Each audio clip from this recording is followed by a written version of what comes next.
चलिए, आप सभी लोगों को नमस्ते। जैसा कि पता होगा कि हम लोग डेली 7 बजे लाइव आते हैं और अभी 40 क्वेश्चंस हम लोग फटाफट देखेंगे। 1.5 घंटे के अंदर आपका 40 क्वेश्चन खत्म हो जाएगा। 8:30 बजे तक में हम लोग कंप्लीट करने का कोशिश करते हैं हमेशा। तो 40 क्वेश्चन हमारा खत्म भी हो जाता है और बहुत कुछ हम लोग सीख भी लेते हैं। तो ये सेशन किसी भी सूरत में आपको करते रहना है और बाद बाकी आप रिवीजन भी करते रहिए। क्वेश्चंस आपको अच्छे मिलेंगे, उसकी गारंटी है। और सबसे बड़ी बात है कि क्वेश्चंस आपको हमेशा रिवीजन कराता रहेगा, ठीक है। और जिससे आपको मोटिवेशन मिलेगा और ये लगेगा कि हमारी तैयारी अच्छी चल रही है। तो एग्जाम जब होना होगा तो श्योर हो जाएगा, इसलिए एग्जाम का टेंशन छोड़िए और TRE 4 आपकी वैकेंसी आएगी और TRE 4 का एग्जाम होगा। ये मान के चलना है कि इस बार किसी भी सूरत में एक सीट हमारा होना चाहिए, ठीक है। और इसी उम्मीद पर आप सभी को काम करना है और एक एक बच्चे को बस यही सोच के तैयारी करना है कि एक सीट हमारा उसमें है। तो चलिए हम लोग शुरुआत करते हैं आज के सेशन का। और पहला क्वेश्चन हमारे सामने में है।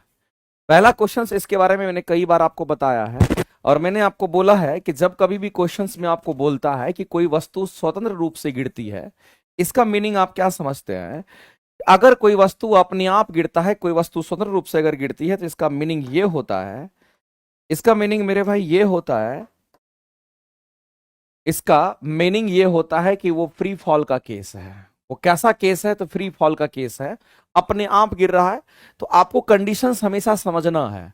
जब कभी भी आपको क्वेश्चन में ये बोलता है, स्वतंत्र होने की बात करता है, स्वतंत्र रूप से अगर गिरता है, या फिर आपको कंडीशन में बोलेगा मुक्त रूप से कोई वस्तु गिरती है, अगर मुक्त रूप से कोई वस्तु गिरती है, या कोई वस्तु फिसल करके गिरती है यानी अपने आप गिरती है, फिसल कर गिरती है, या कोई वस्तु अपने आप गिरती है, ऐसी परिस्थिति में आपको ध्यान रखना, अपने आप गिरती है, उसमें कोई वेग नहीं दिया गया गिराने का, अपने आप गिरती है, तो इस सारे कंडीशंस को देखते हुए आप ध्यान रखेंगे कि इसको फ्री फॉल केस कहते हैं।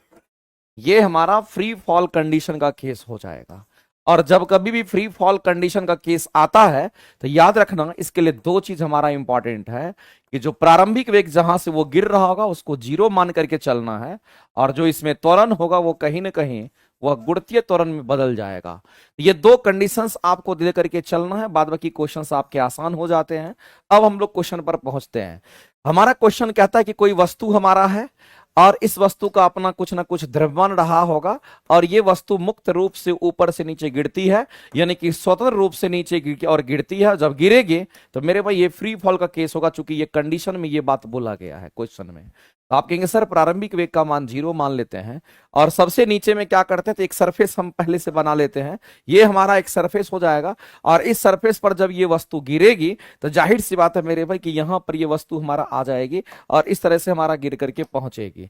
लेकिन अगर ये वस्तु यहां पर पहुंचती है तो इस यहां से लेकर के यहां तक के इसके किसी भी बिंदु पर अगर आप देखेंगे, इस रेखा के किसी भी बिंदु पर अगर आप देखेंगे या इसके किसी भी बिंदु पर अगर देखेंगे, तो याद रखना मेरे भाई एक बात कि कुल ऊर्जा हमेशा नियत रहेगा। लेकिन कंडीशन यह है कि कुल ऊर्जा तभी नियत रहेगा जब U का मान 0 होना चाहिए, जिस वेग से वो गिर रहा है। तो इसके किसी भी बिंदु पर टोटल एनर्जी जो हमारा होगा, जिसको आप कुल ऊर्जा कहते हैं, ये कुल ऊर्जा का मान नियत होगा। तो कुल ऊर्जा का मान नियत होना मतलब, कुल ऊर्जा का मतलब क्या होगा? तो कुल ऊर्जा का मतलब होता है कि काइनेटिक एनर्जी भी होगा और साथ साथ हमारा पोटेंशियल एनर्जी भी होगा, और इन दोनों का जो समीशन होगा वो कहीं ना कहीं हमारा कांस्टेंट होगा, वो कहीं ना कहीं हमारा कांस्टेंट होगा, ये कहना चाह रहा है। अब आप इसको फील करिए, अगर कुल ऊर्जा का मान किसी भी बिंदु पर एक समान रहेगा, चाहे यहां चाहे यहां चाहे यहां चाहे यहां चाहे यहां, कि किसी भी बिंदु पर अगर कुल ऊर्जा का वैल्यू अगर कांस्टेंट रहेगा, इसका मतलब टोटल एनर्जी हमारा कहीं ना कहीं कांस्टेंट रहेगा। अगर मान लेते हैं कि यहां पर टोटल एनर्जी 100 जूल है, तो यहां भी 100, यहां भी 100, यहां भी 100, यहां भी 100, यहां भी 100, इसके किसी भी बिंदु पर 100 जूल ही ऊर्जा होगा। लेकिन हम आपसे पूछना चाहते हैं मेरे भाई, अगर ये अपने मैक्सिमम हाइट पर अगर है तो यहां पर आप सीधा कहेंगे सर जो कुछ भी एनर्जी का होगा वो पोटेंशियल एनर्जी होगा, और ये पोटेंशियल एनर्जी हमारा मैक्सिमम होगा, ये बात आपको ध्यान रखना है।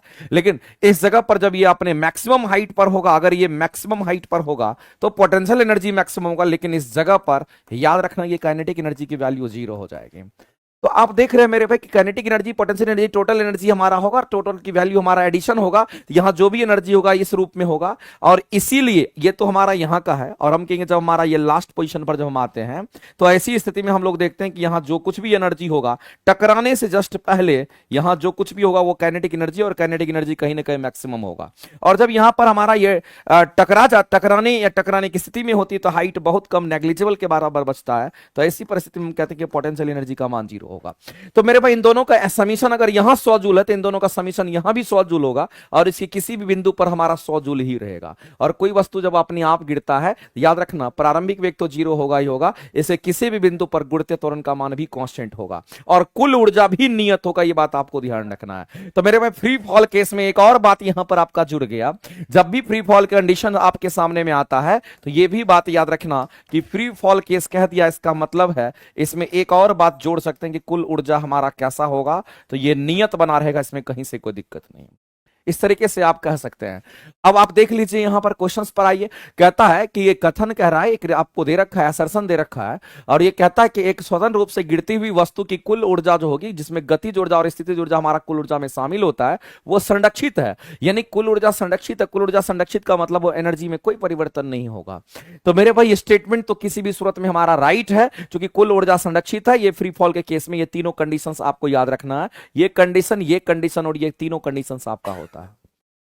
आगे देखते हैं क्या इसका ये कारण दे रखा है। कहता है जैसे जैसे वस्तु नीचे गिरती है, जैसे जैसे फ्री फॉल के केस में वस्तु नीचे गिरती है, उसकी स्थितिज ऊर्जा और गतिज ऊर्जा में परिवर्तित हो जाती है। यानी उसके पास जो पोटेंशियल एनर्जी यहां पर है वह हमारा काइनेटिक एनर्जी में परिवर्तित होगा। यहां का जो पोटेंशियल एनर्जी मैक्सिमम होगा वो कहीं ना कहीं पूरी तरीके से यहां पर काइनेटिक एनर्जी मैक्सिमम में कन्वर्ट हो जाएगा। जो काइनेटिक एनर्जी यहां 0 था वो पोटेंशियल एनर्जी यहां पर 0 कर देगा। इसका मतलब मेरे भाई आप इस बात को आप समझिए कि जैसे से वस्तु नीचे गिरती है उसकी स्थितिज ऊर्जा में कमी आएगी तो उसकी गतिज ऊर्जा में उतनी ही की ही वृद्धि होगी, और हम कहते हैं यहां पर एनर्जी का कन्वर्जन हमारा हो सकता है। तो कंजर्वेशन ऑफ एनर्जी वो कहता है कि एनर्जी ना तो लॉस होगा ना तो एनर्जी गेन होगा, लेकिन एनर्जी एक रूप से दूसरे रूप में ट्रांसफर हो सकता है। ये हमारा कंजर्वेशन ऑफ एनर्जी कहता है। और लेकिन हर एक बिंदु पर, किसी भी बिंदु पर अगर देखें तो कुल ऊर्जा समान ही रहेगा। ये कहने का मतलब मेरे भाई ये टोटली इसको सपोर्ट करता है, टोटली इसका ये रीजन है। तो हम कहेंगे असर्शन और रीजन दोनों सही है, और ऐसी परिस्थिति में हम कहेंगे ऑप्शन नंबर ए के साथ जाएंगे कि असर्शन और रीजन दोनों सही है, और जो रीजन है वो असर्शन का सही एक्सप्लेनेशन भी दे रखा है। तो आंसर करेंगे ऑप्शन नंबर ए आपका करेक्ट हो जाएगा। ऑप्शन नंबर ए आपका करेक्ट हो जाएगा। आगे चलते हैं। अगला क्वेश्चन हम लोग देखते हैं क्या कहता है कि ऊर्ध्वपातन प्रक्रिया की बात कर रहा है। मेरे भाई हम सभी लोग जानते हैं कि ऊर्ध्वपातन की जो प्रक्रिया होती है इसके बारे में आपसे क्वेश्चन पूछा गया है कि कौन सा स्टेटमेंट हमारा सही है। सबसे पहला चीज आपको यह समझ में आना चाहिए कि जो सब्लिमेशन का प्रोसेस होता है जिसको आप ऊर्ध्वपातन कहते हैं, जिसको आप यहां पर सब्लिमेशन प्रोसेस कहते हो, मैं आपसे जानना चाहता हूं मेरे भाई ये जो सब्लिमेशन का प्रोसेस होता है जिसको हम लोग हिंदी में क्या कहें तो इसको ऊर्ध्वपातन प्रक्रिया कहते हैं। इस बात को आप ध्यान रखेंगे। इस ऊर्ध्वपातन प्रक्रिया में एक्चुअली में होता क्या है, तो ऊर्ध्वपातन प्रक्रिया में हमारा क्या होता है कि कोई भी ठोस पदार्थ हमारा डायरेक्ट क्या बनता है तो कहेंगे गैस बनता है। कोई भी ठोस पदार्थ डायरेक्ट गैस बनता है, बीच में कोई द्रव बनने की स्थिति पैदा नहीं होती है। यहां पर मेरे भाई द्रव नहीं बनेगा, ये द्रव नहीं बनेगा। अगर कोई सब्लिमेटेड हमारा पदार्थ है तो याद रखना डायरेक्ट उसका कन्वर्जन ठोस से गैस में होगा, बीच में द्रव की स्थिति पैदा नहीं होगी। उसी को हम कहते हैं सब्लिमेटेड पदार्थ कहते हैं, और उसमें जो प्रोसेस होता है उसको हम लोग कहते हैं सब्लिमेशन का प्रोसेस। अब यहां पर आता है सर इसके एग्जाम्पल्स को बता दीजिए कहां पर ये हमारा कौन सा एग्जाम्पल इसके लिए होगा। सबसे पहला तो आप ये जान लीजिए मेरे भाई ठोस कार्बन डाइऑक्साइड का नाम आपने सुना होगा, ठोस कार्बन डाइऑक्साइड का नाम आपने सुना होगा, या फिर नेफ्थलीन की जो गोली होगी उसके बारे में आपने सुना होगा। ये नेफ्थलीन की जो गोली होती है उसके बारे में आपने सुना होगा। और नेफ्थलीन की गोली आप देखते होंगे आप घर में क्या करते हैं, जो ठंड के दिनों में जो कपड़ा वगैरह रखता है उसमें आप नेफ्थलीन की गोली ठोस के रूप में डाल देते हैं, और देखिएगा फिर अगली ठंडी में जब उसको निकालते हैं तो वो गायब हो जाता है। आपने ठोस अवस्था में रखा है, वो द्रव भी नहीं बना, द्रव बनता तो दाग लग जाता, वो डायरेक्ट वाष्प में परिवर्तित हो जाता है। तो ये नेफ्थलीन की गोली वही होती है जो कीटनाशक के रूप में इसमें हम लोग इस्तेमाल करते हैं। साथ ही साथ आपको याद रखना मेरे भाई, इसमें और याद रखना तो क्या रखोगे, तो आयोडीन की हम बात करेंगे।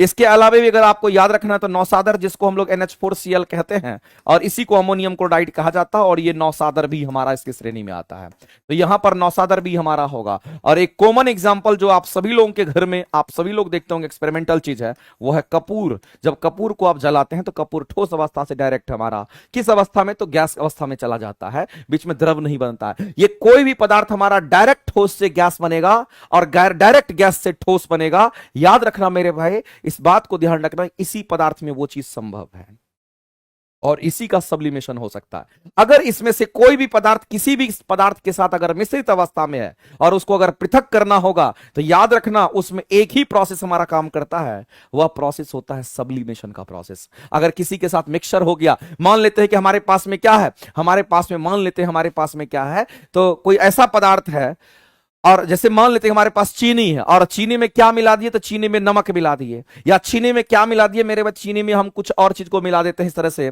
कपूर को मिला दिए या उसके टुकड़ा को मिला दिया, NH4Cl को मिला दिए। आप क्या कीजिए, जब गर्म कीजिएगा तो ये जो पदार्थ है ये डायरेक्ट ठोस अवस्था से गैस बन जाएगा, और इसके अलावा जो पदार्थ बचेगा वो पदार्थ आपका क्या होगा, तो अलग हो जाएगा, वो पदार्थ अलग हो जाएगा, क्योंकि दूसरा पदार्थ द्रव बन जाएगा। तो आपको ध्यान रखना मेरे भाई, ये डायरेक्ट ठोस से गैस बन जाता है। अगर किसी भी मिश्रण में अगर ये पांचों में से कोई है, तो याद रखना उसको पृथक करने की विधि सब्लिमेशन का ही होगा। ये बात आपको ध्यान रखना है। तो सबसे पहला स्टेटमेंट कहता है, यह किसी भी पदार्थ या किसी भी पदार्थ का ठोस अवस्था से सीधे गैस में परिवर्तित हो जाना, ये एक सब्लिमेशन प्रोसेस को बताता है। स्टेटमेंट सही है। अगला एग्जाम्पल भी दे रखा है कि आप कपूर की बात करिए, अमोनियम क्लोराइड की बात करिए, नेफ्थलीन की बात करिए, सब हमारा क्या है, तो कहेंगे ये सब के सब मेरे भाई ठोस से डायरेक्ट गैस बनने वाला है। तो ये स्टेटमेंट भी सही है। अगला लिखा हुआ है कि ऊर्ध्वपातन जो सब्लिमेशन का उपयोग होता है मेरे भाई, ऊर्ध्वपातनीय और गैर ऊर्ध्वपातनीय, यानी ऐसे पदार्थ का मिश्रण जो ऊर्ध्वपातनीय है और जो गैर ऊर्ध्वपातनीय, जो ठोस से द्रव भी बनता है और कुछ हमारा ठोस से गैस भी बन जाता है डायरेक्ट, उन दोनों को पृथक करने की सबसे अच्छी विधि ये मानी जाती है। तो ऊर्ध्वपातन का उपयोग ऊर्ध्वपातनीय और गैर ऊर्ध्वपातनीय जो पदार्थ का मिश्रण होता है उसको अलग करने के लिए भी इसका इस्तेमाल करते हैं, जिसको ऊर्ध्वपातन का प्रोसेस कहते हैं। तो मेरे भाई जहां कहीं भी किसी भी मिश्रण में ये दिख जाएगा, समझ लेना उसको अलग करने की विधि एक ही विधि होती है, जिसको सब्लिमेशन कहते हैं। तो ये तीनों स्टेटमेंट हमारे करेक्ट हैं। जब तीनों के तीनों स्टेटमेंट करेक्ट होंगे तो आंसर आप क्या करोगे, ऑप्शन नंबर आप जाओगे, सर 1 2 3 तीनों सही है लेकिन ऑप्शन में नहीं है, तो आप मोर देन 1 आप एबव कहोगे, यानी कहने लो उपयुक्त में से एक से अधिक आपका राइट आंसर हो जाएगा और ऑप्शन नंबर डी आपका करेक्ट हो जाएगा। आगे चलते हैं। अगला क्वेश्चन है कि हमारा सेल थ्योरी किसने दिया था मेरे भाई, सेल थ्योरी किसके द्वारा दिया गया था। सबसे पहले तो आप ये समझिए, कोशिका का जो सेल का जो खोज किया किसने किया, रॉबर्ट हुक ने किया। सेल थ्योरी किसने दिया, तो स्लाइडन एंड स्वान ने दिया। मेरे भाई इस बात को आप ध्यान रखना, क्वेश्चंस बहुत इंपॉर्टेंट है, आपको आता है। जब कभी भी आपको सेल थ्योरी की बात करता है ये किसने दिया, तो एक लाइन में आप जान लीजिए कि जो सेल थ्योरी देने वाला साइंटिस्ट था वो 2 साइंटिस्ट मिलकर के, एक का नाम हम लोग क्या कहेंगे, तो इसको स्लाइडिंग एवं स्वान की हम बात करते हैं। इन दोनों ने मिलकर के दिया था क्या, तो सेल थ्योरी दिया था। तो सेल थ्योरी जो दिया था स्लाइडन एंड स्वान ने दिया था। और सबसे अहम बात तो ये है मेरे भाई, ये थ्योरी जो गिवन है वो किस पर आधारित है, तो ये थ्योरी हमारा किसके लिए है, तो सभी जीवित जीव कोशिकाओं से बने होते हैं। इस सिद्धांत में ये पता चला कि जितने भी जीवित जीव है सभी जीवित जीव कोशिकाओं के बने होते हैं। और हम लोग एक बात जानते हैं मेरे भाई कि कोशिका से क्या बनता है, तो हम कहेंगे यहां जो कोशिका होता है उस कोशिका से क्या बनता है, तो आपको ध्यान रखना कि सेल से मेरे भाई टिश्यू का निर्माण होता है। जो सेल होता है उससे किसका निर्माण होगा, तो कहेंगे उससे उत्तक का निर्माण होता है। बहुत सारे कोशिका से मिलकर के एक उत्तक का निर्माण होता है और बहुत सारे उत्तक से क्या बनता है, तो अंग बनता है, जिसको आप ऑर्गेन कहते हैं। और बहुत सारे अंग मिलकर के शरीर में क्या बनता है, तो हमारा शरीर का निर्माण होता है। मेरे भाई ये प्रोसीजर है इस तरीके से, जैसे आप मार्केट से ईंट खरीद के लाते हैं, ईंट से क्या करते हैं, घर बनाते हैं। इस तरीके से जो आप ईंट को पकाते हैं, मिट्टी लाते हैं, ईंट बनाते हैं, ऐसे ही हमारा होता है। वैसे ही यहां भी है कि कोशिका से मिलकर के उत्तक बनता है और उत्तक से मिलकर के अंग बनता है और अंग से मिलकर के हमारा शरीर तैयार होता है। इस तरीके से आपको ध्यान रखना। तो मेरे पास जितने भी सजीव जीव जंतु हैं उनकी शरीरें जो है वो कोशिका सेल का बना होता है, इस बात को ध्यान रखना। और सेल का खोज किसने किया था, तो ये क्वेश्चंस आपका अलग है। अगर आपसे क्वेश्चन एग्जाम में ये पूछता है कि बताइए सेल का खोज किसने किया, तो आप क्या कहोगे? कहोगे सर सेल का जो खोज किया था इन्होंने रॉबर्ट हुक ने किया था। किसने किया मेरे भाई? तो रॉबर्ट हुक ने सेल का खोज किया था। और रॉबर्ट हुक ने सेल का खोज तो किया था, लेकिन किसको आधार मान करके उन्होंने किया था? तो उन्होंने कॉर्क सेल लिया था। तो मेरे भाई सेल का जो खोज किया था वो कॉर्क सेल के आधार पे किया था। ध्यान रखेंगे, ये कॉर्क सेल कुछ और नहीं, लकड़ी का टुकड़ा, और उसी के आधार पर किया था, इस बात को आप ध्यान रखेंगे। बाद में आता है कि हमारा सेल के अंदर जो न्यूक्लियस को खोजा था वो किसने खोजा था? कहेंगे रॉबर्ट ब्राउन ने खोजा था। ये बात भी आपको ध्यान रखना, इस तरीके से क्वेश्चंस अलग अलग तरीके से आपका आ सकता है। दूसरी बात, एक और क्वेश्चन आपसे पूछता मेरे भाई कि जीवित कोशिका का खोज किसने किया, ये आपको बताना है। जीवित कोशिका का खोज किसने किया मेरे भाई? ये भी एक क्वेश्चन है कि बताइए जीवित कोशिका का खोज किसने किया, ये क्वेश्चन आपको बताना है। जीवित कोशिका का खोज किसने किया, ये आपको बताना है। तो मेरे भाई ये ल्यूवेनहॉक ने किया था। ये किसने किया? तो इसको कहते हैं ल्यूवेनहॉक की हम बात करते हैं, इन्होंने किया था। और भी याद रखना मेरे भाई, सबसे छोटी कोशिका कौन सी होती है? अगर आपसे कोई कहता है कि सबसे छोटी कोशिका हमारी कौन सी होती है, तो याद रखना सबसे छोटी कोशिका माइकोप्लाज्मा को कहते हैं। किसको कहते हैं? तो याद रखना सबसे छोटी कोशिका माइकोप्लाज्मा होती है। अगर आपसे यह पूछता है मेरे भाई कि सबसे लंबी कोशिका कौन सी होगी, सबसे लंबी कोशिका कौन सी होगी, तो आप क्या कहोगे? सबसे लंबी कोशिका किसकी होती? तो याद रखना सबसे लंबी कोशिका न्यूरॉन का होता है। किसका होता है? तो याद रखना न्यूरॉन का है। अगर मानव शरीर में अगर पूछता है कि सबसे छोटी कोशिका कौन सी होगी, अगर मेरे भाई मानव में पूछता है कि मानव में छोटी कोशिका कौन होगी, तो याद रखना मानव में छोटी कोशिका जो होती है वो हमारा कहेंगे मेल का, जो हम कहते हैं स्पर्म, हम कहते हैं मेल गैमेट्स, जिसको हम लोग स्पर्म के नाम से हम लोग जानते हैं। अगर बोलेगा कि मानव में अगर बड़ी कोशिका अगर आपसे बोलेगा, अगर मानव में आपसे बड़ी कोशिका की अगर बात करेगा, तो आप क्या कहोगे? तो मानव में जो बड़ी कोशिकाएं होती है, मानव में जो बड़ी कोशिका होती है उसको ओवम कहते हैं। ये फीमेल गैमेट हमारा होता है इस तरीके से। तो ये छोटा छोटा पॉइंट्स भी आपको याद रखना, क्योंकि क्वेश्चंस आपके आ जाते हैं कहीं ना कहीं से। तो सभी जीवित जीव जो होते हैं वो कोशिका के बने हुए हैं। स्टेटमेंट मेरे पास सेल थ्योरी के आधार पर है, ये सही है। और कोशिका जो सेल हमारा होता है वो जीवन की मूल संरचनात्मक और कार्यात्मक इकाई को कहते हैं। यानी कि cell is the basic structural and functional unit of life. ये भी स्टेटमेंट मेरे पास सेल थ्योरी के आधार पर है। और ध्यान रखना कि सभी नई कोशिकाएं जो बनती है पहले से मौजूद कोशिकाओं से ये उत्पन्न होती है। जो पहले से मौजूद कोशिका है उसी से सभी नई कोशिका का निर्माण होता है। ये भी स्टेटमेंट सही है। ये सेल थ्योरी के पॉइंट्स हैं, आपको ध्यान रखना है। और सेल थ्योरी किसने दिया था? तो स्लाइडन एंड स्वान ने दिया था, इस बात को ध्यान रखना। दोनों ने मिलकर दिया था, इसलिए स्टेटमेंट का हम कहेंगे डी स्टेटमेंट हमारा राइट होगा, चूंकि यहां पर हमारा तीनों स्टेटमेंट करेक्ट है। बाद बाकी आप और सभी स्टेटमेंट को आप ध्यान रख सकते हैं। सबसे बड़ा जो सेल होता है हमारा कौन, सबसे जैसे सबसे छोटा हमारा ये माइकोप्लाज्मा होगा, सबसे बड़ा कौन होगा? तो ऑस्ट्रिच का एग होता है, जिसको ऑस्ट्रिच का अंडा कहते हैं, ध्यान रखेंगे। और बहुत सारे सेल से क्या उत्तक का निर्माण होगा? तो बहुत सारे उत्तक से अंग का निर्माण होगा, और बहुत सारे अंग से शरीर का निर्माण होता है। ये सभी बातें आपको ध्यान रखनी है। और याद रखिएगा मेरे भाई कि मेरा जो आप लोगों को बताए थे कि आप लोगों के लिए एक बायोलॉजी स्पेशल की क्लासेस मेरी आ रही है। और बायोलॉजी स्पेशल की क्लासेस के लिए हमने आपको बताया था कि 15 तक आ जाएगा, लेकिन अब 15 से 20 के बीच में आपका लॉन्च होगा। बायोलॉजी स्पेशल की क्लासेस आपको बेहतरीन तरीके से देखने को मिलेगा। उसमें थोड़ा काम चल रहा है, लेकिन आप ये श्योर मान लीजिए कि 15 से 20 तारीख के बीच में बायोलॉजी स्पेशल की क्लासेस लॉन्च हो रही है आपके लिए। अलग से हम आपको प्रोवाइड कर रहे हैं, वो आपको ऑनलाइन मोड में दिखेगा, इस बात को आप ध्यान रखेंगे। आगे चलते हैं, आगे बढ़ते हैं। अगला क्वेश्चन हमारा कहता है, अगला कहता है यहां पर कि कार्बन एक बहुमुखी तत्व है जो बड़ी संख्या में यौगिक बनाता है। मेरे भाई एक बात बताइए, ये जो कार्बन हमारा होता है जिसको आप सी से दिखाते हैं, ये कार्बन क्या है? तो ये हमारा अधातु के रूप में होता है।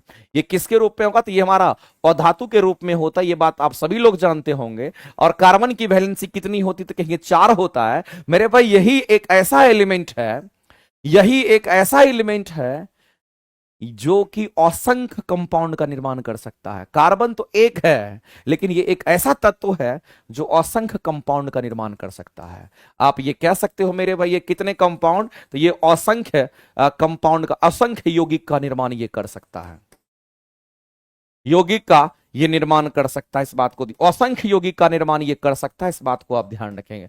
और कर सकता क्या है, ये करता है। इसीलिए एक कार्बन के चलते पूरा ऑर्गेनिक केमिस्ट्री आपको पढ़ना पड़ जाता है। आप समझिए कि कितना खतरनाक चीज है ये कार्बन। दूसरी बात आपको यह समझना मेरे भाई कि कार्बन में कैटिनेशन प्रॉपर्टी होता है, इसमें श्रृंखलन का गुण पाया जाता है, इस बात को आप ध्यान रखेंगे। कार्बन में कैसा गुण होगा, तो इसमें श्रृंखलन का गुण पाया जाता है, इसमें श्रृंखलन का गुण पाया जाता है, इस बात को आप ध्यान रखेंगे। कैटिनेशन प्रॉपर्टी होती है, इसमें श्रृंखलन का गुण पाया जाता है, ये बात आपको ध्यान रखना है। इसमें कैसी प्रॉपर्टी पाई जाती है, तो इसमें श्रृंखलन का गुण पाया जाता है, और इसीलिए ये बहुत सारे यौगिक का निर्माण करता है।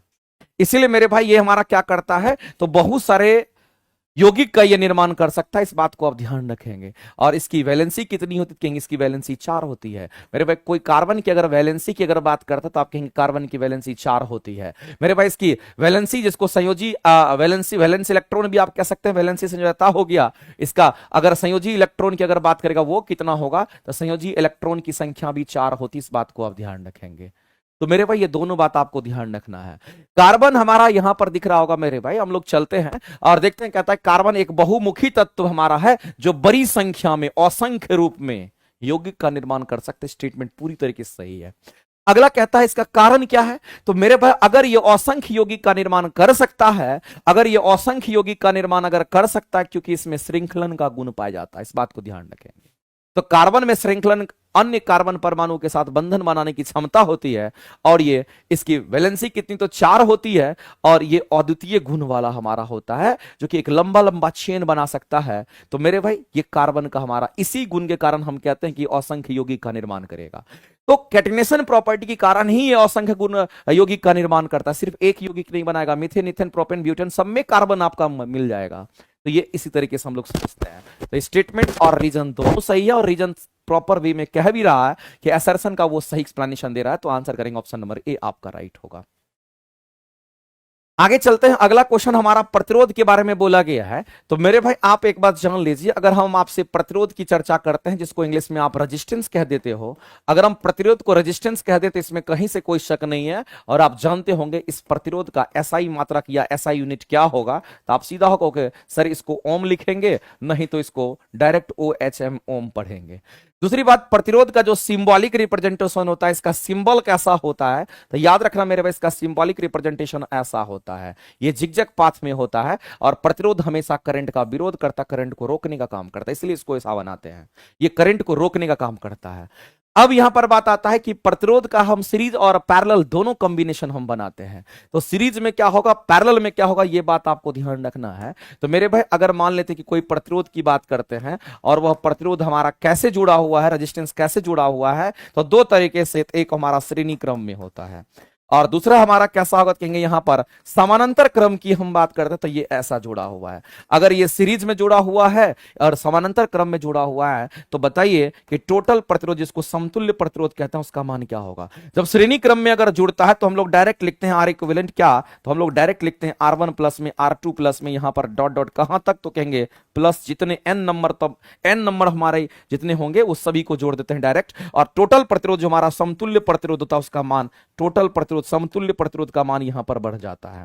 तो यहां पर मेरे भाई जब कभी भी जोड़ेंगे तो समतुल्य प्रतिरोध हमारा क्या होगा, तो समतुल्य प्रतिरोध का जो मान होगा, समतुल्य प्रतिरोध का जो मान होगा वो हमारा यहां पर बढ़ जाता है, इस बात को आप ध्यान रखेंगे। और इतना बढ़ जाएगा, इतना बढ़ जाएगा कि इसमें अगर कोई सबसे अधिक मात्रा वाला प्रतिरोध अगर होगा तो उससे भी ज्यादा मान इसका आता है। लेकिन यही चीज समानांतर क्रम में उल्टा होता है।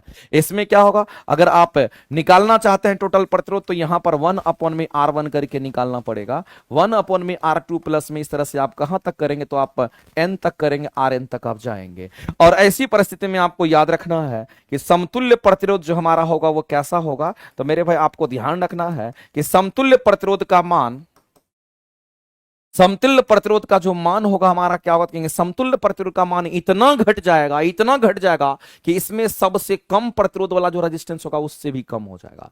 तो समतुल्य प्रतिरोध का मान बहुत अधिक घट जाता है अगर आप जोड़ते हैं, तो यहां पर बहुत अधिक घट जाता है, इस बात को आप ध्यान रखेंगे। और ये इतना घट जाता है कि उसमें जितने भी जुड़े हुए रेजिस्टेंस होंगे उसमें जो आपको सबसे कम होगा उससे भी कम इसका मान हो जाता है। और अगर कभी भी श्रेणी क्रम में अगर प्रतिरोध जुड़ता है तो एक बात याद रखिएगा मेरे भाई, यहां पर करंट हमारा कांस्टेंट होगा, उस वायर में सभी रेजिस्टेंस में करंट समान रूप से जाएगा, लेकिन वोल्टेज का ड्रॉप होगा, वोल्टेज कांस्टेंट नहीं होगा। इसी तरीके से जस्ट उल्टा इसमें होगा, इसमें करंट का मान हमारा बदल जाएगा क्योंकि पैरेलल कॉम्बिनेशन अलग अलग जाएगा, लेकिन मेरे भाई यहां पर वोल्टेज जो है हमारा ये पूरी तरीके से सभी रेजिस्टेंस में सेम होगा, ये आपको ध्यान रखना है।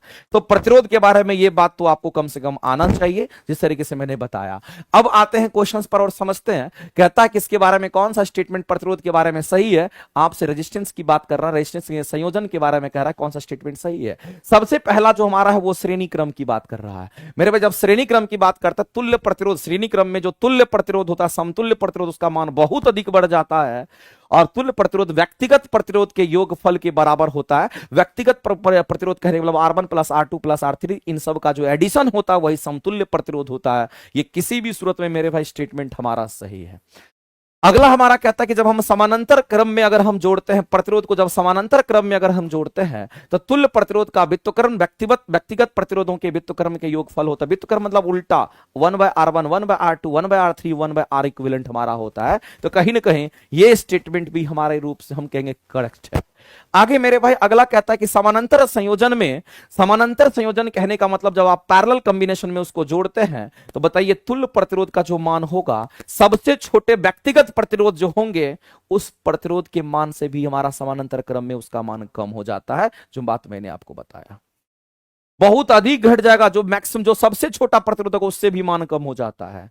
मेरे भाई कहीं ना कहीं ये स्टेटमेंट भी आपका क्या है तो राइट है। आप देखिए ना, तीनों स्टेटमेंट आपके यहाँ पे राइट हैं और आपको आंसर करना है सही कौन सा है। तो आप क्या कहोगे, इसमें से तो ऑप्शन ए गायब कर दिया है। जब ऑप्शन गायब कर दिया है तो आंसर करेंगे उपयुक्त में से डी लगा दीजिए। डी शायद नीचे में था, दिख नहीं रहा, तो यहाँ आंसर करेंगे ऑप्शन नंबर डी हो जाएगा। एक से अधिक इस क्वेश्चन का राइट आंसर हो जाएगा, ध्यान रखिएगा। आगे चलते हैं। देखिए सभी बेसिक क्वेश्चंस पर अगर आपकी पकड़ अच्छी हो जाती है ना, तो बड़े बड़े क्वेश्चंस जब एग्जाम में आएंगे तो आपका बेसिक क्लियर रहेगा, तो एग्जाम में आप उस क्वेश्चन को सोच भी पाओगे। इसीलिए सब तरह के सभी लेवल के क्वेश्चंस आपके लिए बहुत जरूरी है। इस बात को आप किसी भी सूरत में गांठ बांध लीजिए और सभी लेवल के क्वेश्चंस को करके जाना है। कह रहे कि अवधारणा, मोल की अवधारणा, जो मोल कंसेप्ट हमारा होता है उस मोल कंसेप्ट के बारे में बोला गया है कि कौन सा जो कथन है वो हमारा सही है, ये आपसे पूछ रहा है। तो मेरे भाई किसी पदार्थ का जो एक मोल होता है वो कितने अणु, कितने परमाणु के बराबर होता है। तो याद रखना मेरे भाई, किसी भी पदार्थ के एक मोल की अगर हम बात करते हैं तो एक मोल बराबर हमारा कितना, तो 6.023 इंटू 10⁻23 आप परमाणु कह दीजिए, 23 आप अणु कह दीजिए, 23 आप यहां पर मेरे भाई आयंस कह दीजिए, सब चलेगा, सब चलेगा। इस हिसाब से आपको ध्यान रखना है। तो पहला स्टेटमेंट तुम्हारा एक मोल में इतने होते हैं, तो ये हमारा बिल्कुल राइट है, इसमें कहीं से कोई दिक्कत नहीं है। केमिस्ट्री में ये चीज आपको डायरेक्ट याद रखना पड़ेगा, इसका कोई और हार्ड एंड फास्ट रूल नहीं है, बस आपको याद रखना है। दूसरी बात आपको ध्यान रखना है कि 6.022 इंटू 10⁻23 जो ये संख्या मैंने लिखा है, इसी को एवोगाड्रो नंबर भी कहते हैं। इसी को हम क्या कहते थे, इसी को हम लोग एवोगाड्रो नंबर भी कहते हैं। ये बात आपको ध्यान रखना है। ये कहीं ना कहीं ये एवोगाड्रो नंबर को बताता है, और एवोगाड्रो नंबर को हम लोग कैसे दिखाते हैं, तो इसको हम लोग Na से दिखाते हैं। इसी को हम लोग कहते हैं एवोगाड्रो नंबर, और इसी को कहते हैं हम लोग एवोगाड्रो कांस्टेंट के नाम से जानते हैं, उसकी वैल्यू इतनी होती है। ये भी स्टेटमेंट हमारा सही है, ऊपर वाला भी स्टेटमेंट हमारा सही है। और इसके बाद एक और स्टेटमेंट आपका है कि किसी पदार्थ के एक मोल का द्रव्यमान ग्राम में व्यक्त उसका मोलर द्रव्यमान होता है। मेरे भाई एक मोल की बात कर रहा है, कितनी मोल की बात कर रहा है, तो n का मान कहीं ना कहीं 1 की बात कर रहा है। तो आप कहेंगे सर मोल बराबर क्या होगा, तो हम सभी लोगों को पता है कि मोल निकालना होता है तो मोल बराबर होता है मास अपॉन में मॉलिक्यूलर मास। मास अपॉन में मॉलिक्यूलर मास होता है, मॉलिक्यूलर वेट होता है। तो मेरे भाई मोल को अगर 1 कर दिया गया तो जो मास है क्या वही मास मोलर मास के बराबर हो जाएगा, क्या वही मास मोलर मास बन जाएगा। तो आप डायरेक्ट कह सकते हो बिल्कुल सर यही मास हमारा, क्रॉस मल्टीप्लिकेशन कर दीजिए और यही हमारा मॉलिक्यूलर मास जो कि मॉलिक्यूलर वेट के बराबर हो जाएगा। और यही स्टेटमेंट आपका लिखा हुआ है। कहता है किसी पदार्थ के एक मोल का द्रव्यमान ग्राम में अगर व्यक्त करते हैं तो उसका मोलर द्रव्यमान होता है। तो मेरे भाई जो द्रव्यमान है वो मोलर द्रव्यमान कहलाता है, जो द्रव्यमान है वो उसका मोलर द्रव्यमान कहलाता है, जो द्रव्यमान है वो उसका मोलर द्रव्यमान कहलाता है, उसका मॉलिक्यूलर मास कहलाता है। यानी कहने का मतलब ये भी स्टेटमेंट हमारा क्या है, तो कहेंगे राइट है। तो आप देख लीजिए ना, आपको तीनों स्टेटमेंट यहां पर सटीक रूप से सही मिल रहा है। ये तीनों के दोनों स्टेटमेंट इधर सही, ये भी स्टेटमेंट आपका सही है। बताइए इस क्वेश्चन का आप आंसर क्या करेंगे? तो ऑप्शन नंबर डी के साथ आप जाएंगे। और इसमें छुपा हुआ है मेरे भाई 1 मोल कह रहा है, इस बात को ध्यान रखेंगे, इसलिए मोल की संख्या कितनी है? तो 1 रख दिए थे। आगे चलते हैं।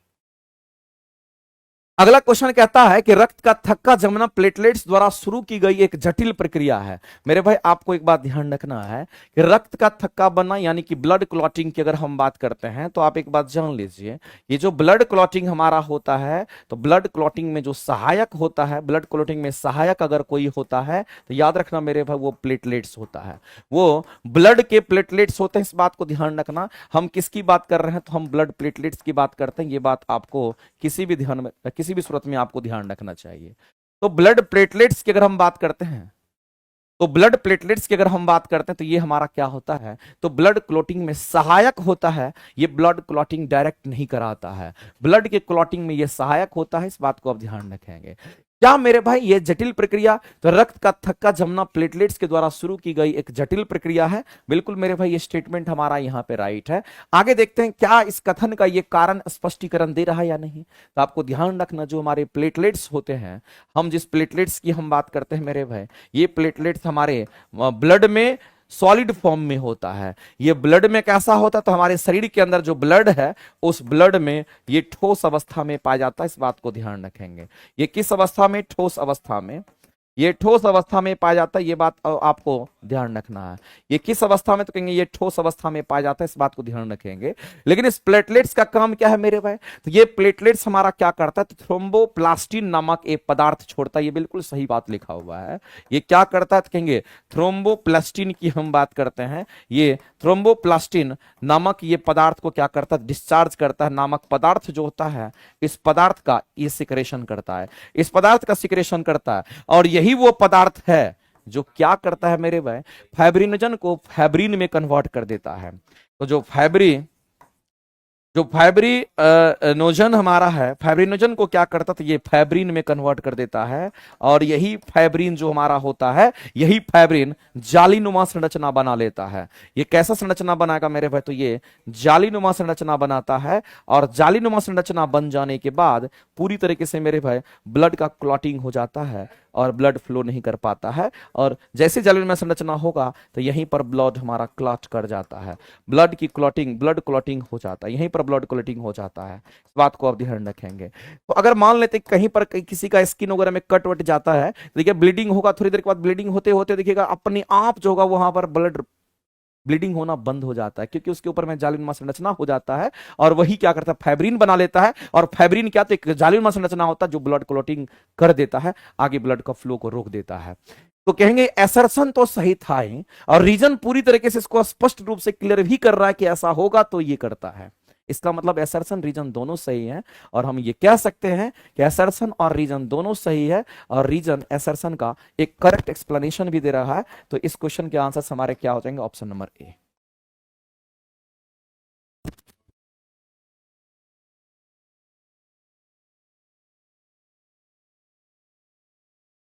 चलिए आगे चलते हैं। अगला क्वेश्चन हम लोग देखते हैं क्या कहता है। अगला हम लोग देखते हैं यहां पर क्या कहता है। पौधे के वर्गीकरण के बारे में कौन सा स्टेटमेंट गलत है, ये आपको बताना है मेरे भाई। किसका वर्गीकरण? तो पौधा का वर्गीकरण के बारे में कौन सा स्टेटमेंट गलत है, कौन सा कथन गलत है, ये ढूंढ के आपको बताना है। बताइए इसमें से कौन सा स्टेटमेंट हमारा गलत है।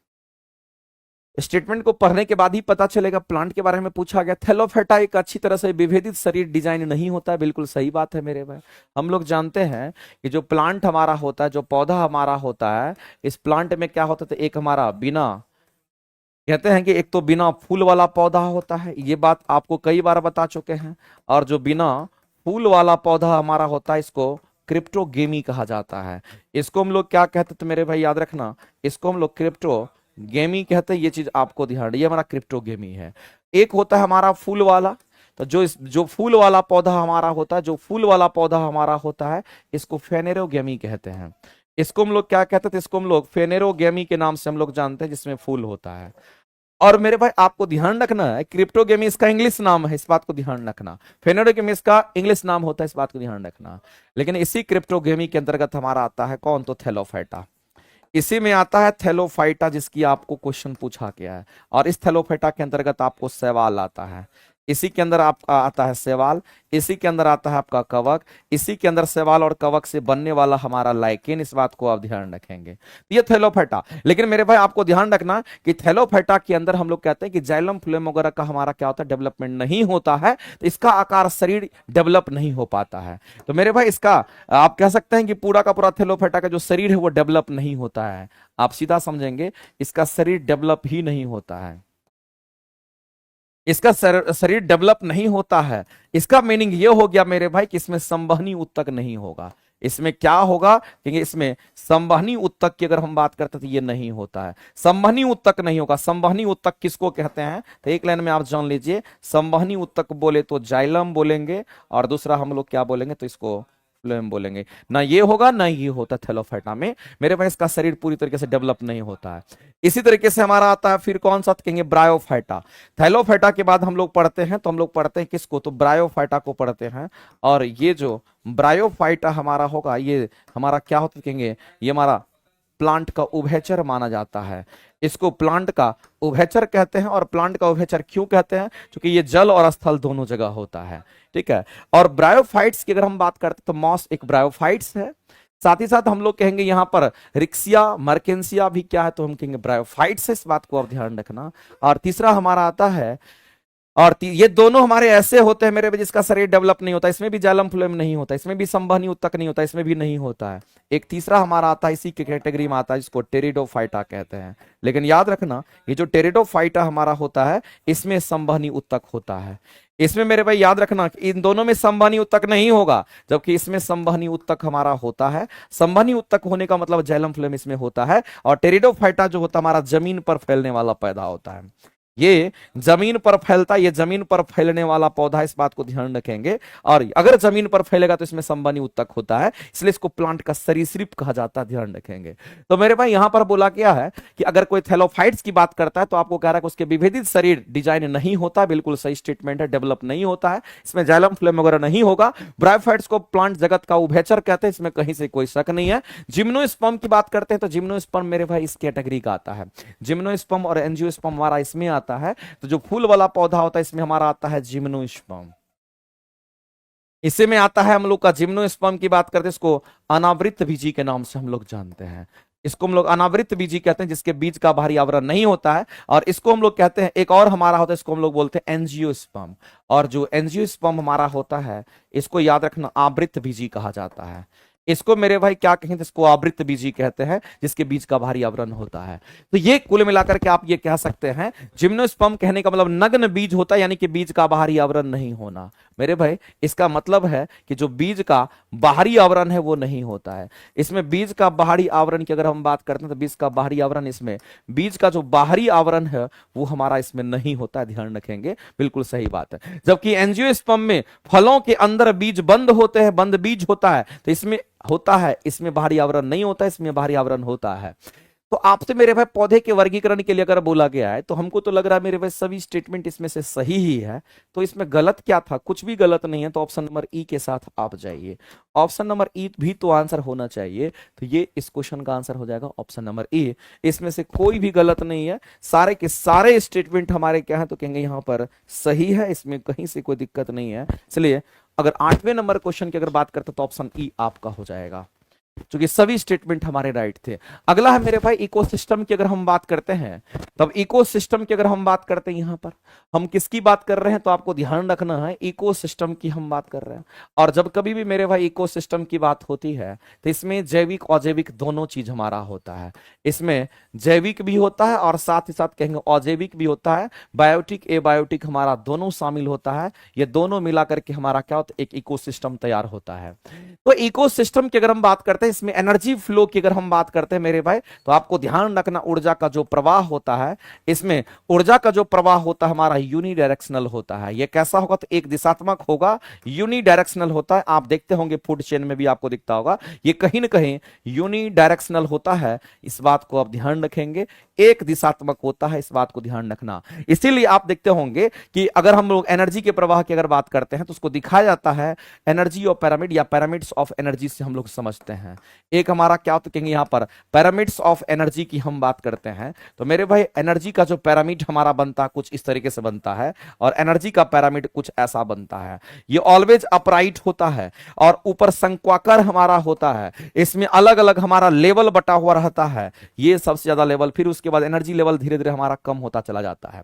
और एनर्जी लेवल जो हमारा कम होता जाता है मेरे भाई, अगर यहां पर 100% एनर्जी लेवल है तो इसमें 90% का लॉस होगा, बचेगा 10%। फिर उस 10% का 90% लॉस होगा, फिर उसका 10%, फिर उसका 90% लॉस होगा, फिर उसका 10%, फिर उसका 90% लॉस होगा, फिर उसका 10%, फिर उसका 90% लॉस होगा, फिर उसका 10%। यानी कहने का मतलब मेरे भाई ये 10% एनर्जी लेवल ही हमारा ऊपर चलता जाता है। और ये 10% एनर्जी लेवल का 10% जो लॉ दिया है, ये 10% लॉ जो दिया है, ये लिंडमान साहब ने दिया है।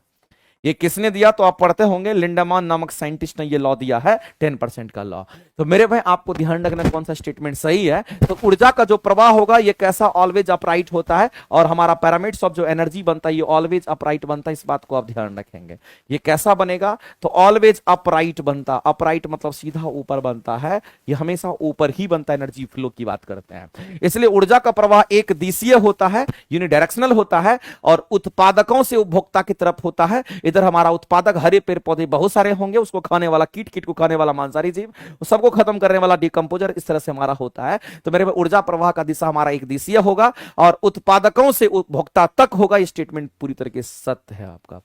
अगला कह सकते हैं जैसे आप फूड चेन में भी देखते होंगे, प्रत्येक पोषण स्तंभ पर ऊर्जा का एक बड़ा हिस्सा उष्मा के रूप में खो जाता है। तो एनर्जी का लॉस होगा तो 90% लॉस हुआ, 10% यहां बचा, फिर उस 10% का 90% लॉस हुआ, फिर 10% उसका बचा। तो मेरे भाई इस तरीके से प्रत्येक पोषण स्तर पर ऊर्जा का एक बड़ा हिस्सा क्या होता है, उष्मा के रूप में हमारा लॉस हो जाता है, बचता 10%। इस बात को ध्यान रखना, ये कंसेप्ट लिंडमान ने बताया था। इसलिए 10% का जो नियम है ये कहता है कि एक पोषण स्तर से अगले पोषण स्तर तक केवल 10% ऊर्जा ही हमारा यहां से यहां स्थानांतरित हो रही है, तो 90% तो लॉस हो रहा है। ये उसका स्टेटमेंट है मेरे भाई। तो कुल मिलाकर के तीनों स्टेटमेंट फिर हमारे यहां पर राइट हो रहे हैं। अगर तीनों स्टेटमेंट करेक्ट होंगे तो आप आंसर क्या करोगे, उपयुक्त में से एक से अधिक के साथ जाओगे और डी करोगे करेक्ट। ऑप्शन नंबर डी करोगे करेक्ट। आगे बढ़ते हैं और अगला क्वेश्चन हम लोग देखते हैं क्या कहता है। वायुमंडलीय अपवर्तन के कारण सूर्य वास्तविक सूर्योदय से थोड़ा पहले और सूर्योदय से थोड़ा बाद में दिखाई देता है। इसका रीजन क्या है, वास्तविक पोजीशन पर नहीं दिखता है क्योंकि हमारे और सूर्य के बीच में बहुत सारा वायुमंडल का लेयर होता है। जब सूर्य की प्रकाश उस पर पड़ती है तो प्रकाश एक माध्यम से दूसरे माध्यम से तीसरे माध्यम में बहुत सारे माध्यम को वो परिवर्तित करती है और जब प्रकाश माध्यम परिवर्तन करेगा तो उस प्रकाश का अपवर्तन होगा। इसीलिए मेरे भाई क्योंकि कई बार उसका अपवर्तन हो जाता है तो जो सूरज आपको जहां होना चाहिए वहां दिखता नहीं है, अपने एग्जैक्ट पोजीशन में नजर नहीं आता है। तो मल्टीपल हम कहेंगे प्रकाश का क्या होगा, तो मल्टीपल प्रकाश का रिफ्रैक्शन होता है, अपवर्तन होता है, बहुत बार अपवर्तन हो जाता है। इसलिए आपको देखिएगा सूरज आपको एक्चुअल पोजीशन पर नजर नहीं आता है। तो ये स्टेटमेंट इसीलिए हमारा राइट है मेरे भाई। ये स्टेटमेंट इसीलिए राइट है कि चूंकि वायुमंडल में अपवर्तन होता है प्रकाश का और सूरज वास्तविक सूर्योदय से थोड़ा पहले दिखाई देगा और थोड़ा बाद में दिखाई देता है। तो ये स्टेटमेंट सही है। और किसके कारण, तो कहेंगे अपवर्तन, वायुमंडलीय अपवर्तन के कारण ऐसा होता है। और देखते हैं इसका रीजन सही है कि नहीं। कह रहा कि पृथ्वी के वायुमंडल में प्रवेश करने पर सूर्य के प्रकाश अपवर्तन होते हैं जिससे सूर्य की आभासी स्थिति उसकी वास्तविक स्थिति से थोड़ी ऊपर दिखाई देता है। ये मेरे भाई पूरी तरीके से एक्सप्लेन कर रहा है, ये कहीं न कहीं प्रकाश के परावर्तन अपवर्तन को दिखा रहा है। तो असर्थन रीजन दोनों सही है। इसमें बताना क्या है, कहेंगे रीजन हमारा करेक्ट एक्सप्लेनेशन भी दे रहा। आगे चलते हैं मेरे भाई, यहां पर दक्षिण अंगुष्ठ नियम की बात कर रहा है। तो दक्षिण हस्त अंगुष्ठ की अगर बात करते हैं तो इसका मतलब है आपको सिंपली क्या बोला है, तो राइट हैंड रूल की बात कर रहा है। आपसे सिंपली राइट हैंड रूल की बात कर रहा है। इसको हिंदी में क्या कहते थे, इसको हिंदी में दक्षिण हस्त अंगुष्ठ, इसको ध्यान में रखेंगे, दक्षिण हस्त अंगुष्ठ का नियम कहते हैं, इस बात को ध्यान रखेंगे। ये अंगुष्ठ नियम के नाम से हम लोग जानते हैं। और मेरे पे हम सब लोग जानते हैं कि सिंपल अगर राइट हैंड रूल अगर बोलेगा ना तो याद रखना ये मैक्सवेल रूल को दिखाता है। ये किसको रिप्रेजेंट करता, तो याद रखना मेरे भाई ये मैक्सवेल रूल को बताता है। और जो मैक्सवेल रूल हमारा होता है ये क्या करता मेरे भाई, तो चुंबकीय क्षेत्र की दिशा को बताता है। ये किसको बताता? चुंबकीय क्षेत्र की जो दिशा होगी, चुंबकीय क्षेत्र की जो दिशा होगी उसको बताता। मैं दिशा पर बार बार फोकस कर रहा हूं, इसको बताता है। इसका simple right hand rule, thumb rule है। आप मेरे भाई इसको फ्लेमिंग का नहीं समझेंगे, simple right hand thumb rule है, इसका मतलब वो मैक्सवेल रूल को बताता है। और जो मैक्सवेल रूल होता है इसी को हम लोग कॉर्क स्क्रू रूल के नाम से भी जानते हैं, इसी को कॉर्क स्क्रू रूल भी कहते हैं। ये भी बात आपका चलेगा। और ये चुंबकीय क्षेत्र की दिशा को पता करने के लिए यूज करते हैं। तो क्या किया जाता है, एक कंडक्टर लिया जाता है और इस कंडक्टर में जब करंट को पास कराया जाता है तो करंट के डायरेक्शन में हमारा अंगूठा होता है, हम राइट हैंड यूज करते हैं और ये चारों उंगली हमारा ऐसे घूमता है तो वही चुंबकीय क्षेत्र की दिशा होती है। और इसके तरफ चारों तरफ लूप बना लेता है, एक वृत्त का निर्माण ऐसे कर लेता है। तो अंदर इधर हमारा मैग्नेटिक फील्ड होगा चुंबकीय क्षेत्र की दिशा, और यहां पर देखेंगे तो ये हमारा बाहर की तरफ होगा, ऐसे घूमता हुआ नजर आता है। तो मेरे भाई आप सीधा कहेंगे कि दक्षिण अंगुष्ठ के नियम की अगर बात करें तो ये कहीं ना कहीं मैक्सवेल रूल की तरफ जा रहा है। ये मैक्सवेल रूल को ही कहते हैं, जा क्या रहा है, ये मैक्सवेल रूल ही है। और मैक्सवेल का नियम कहता है अगर किसी कंडक्टर में करंट हमारा सीधा ऊपर जा रहा है तो करंट के डायरेक्शन में हमारा अंगूठा होगा, और ये चारों उंगली जब ऐसे घूम रहा है, ऐसे घूम रहा है, तो यही हमारा चुंबकीय क्षेत्र की दिशा हो जाएगी। तो एक सीधे धारावाही चालक के कारण चुंबकीय क्षेत्र की दिशा, चुंबकीय क्षेत्र की दिशा को ज्ञात करने के लिए हम इसका इस्तेमाल करते हैं। बिल्कुल सही बात है, मैक्सवेल रूल यही कहता है। और जो अंगूठा है वो धारा की दिशा, अंगूठा हमारा धारा की दिशा, और चार उंगलियां जो है उसके मुड़ने की दिशा चुंबकीय क्षेत्र रेखा की दिशा को बताता है। बिल्कुल सही बात है, इसलिए ऐसा हमारा बनता है। और मेरे भाई वो किसका निर्माण करता है? एक सर्कुलर लूप का निर्माण करता है। केंद्र में चुंबकीय क्षेत्र की दिशा निर्धारित करने के लिए वह लागू होता है। स्टेटमेंट हमारा सही है। बताइए तीनों स्टेटमेंट आपका स्पष्ट रूप से क्लियर है? तो 1 2 3 अगर दे रखा है तो वही आंसर करेंगे। 1 2 3 तीनों सही है। आगे चलते हैं, जड़त्व और द्रव्यमान के बारे में कौन सा स्टेटमेंट सही है? मेरे भाई एक बात ध्यान रखना, जड़त्व और द्रव्यमान की जब कभी भी बात करते हैं ना तो दोनों समानुपाती होता है। जिस भी वस्तु का द्रव्यमान ज्यादा होगा उसका जड़त्व भी ज्यादा होता है। ये बात आपको किसी भी सूरत में ध्यान रखना है। जड़त्व हमारा द्रव्यमान का क्या होता है, कहेंगे यहां पर समानुपाती होता है। अगर द्रव्यमान किसी का ज्यादा है तो जड़त्व ज्यादा ही होगा, इसमें कोई शक नहीं है। कोई भारी वस्तु है, कोई हल्की वस्तु है, किसमें जड़त्व ज्यादा होगा? तो जो भारी वस्तु है उसमें जड़त्व ज्यादा होगा, जो हल्की वस्तु है उसमें जड़त्व कम होता है। बात को आप ध्यान रखेंगे। तो मेरे भाई जड़त्व किसे और जड़त्व क्या है, तो आप सीधा समझिए मेरे भाई कि अगर हम जड़त्व की बात करते हैं, इस जड़त्व का कंसेप्ट कहां से मिला, तो आपको ध्यान रखना है इस जड़त्व का जो कंसेप्ट मिला है न्यूटन के, इस जड़त्व का जो कंसेप्ट मिला है ये न्यूटन फर्स्ट लॉ से मिला। इस बात को ध्यान रखना, न्यूटन फर्स्ट लॉ को याद कीजिए। और न्यूटन फर्स्ट लॉ हमारा क्या कहता है, उसी के बेसिस पर ये जड़त्व का कंसेप्ट मिला है। और जड़त्व का मतलब होता है मेरे भाई झटका। जड़त्व का मतलब होता है क्या, तो कहेंगे जड़त्व का सिंपल मीनिंग अगर आप समझना चाहते हैं इसको झटका कहिए। जैसे आप खड़े हैं, कोई धक्का दे दिया आपको झटका लग गया, आप दौड़ रहे हैं कोई आपको रोक रहा है आपको झटका लग गया, सब जड़त्व होता है। मेरे भाई इस बात को ध्यान रखना, आपकी गति का कोई विरोध करेगा, आप विराम में है तो गति लाना चाहेगा, तो ऐसी परिस्थिति में आप समझ लीजिए वो कहीं ना कहीं जड़त्व है। और न्यूटन के पहले नियम से, इसीलिए न्यूटन के फर्स्ट लॉ को हम लोग क्या कहते हैं, इसी को हम लोग क्या कहते हैं, तो जड़त्व का नियम भी कहते हैं। इस बात को ध्यान रखना, इसी को जड़त्व का नियम भी कहते हैं।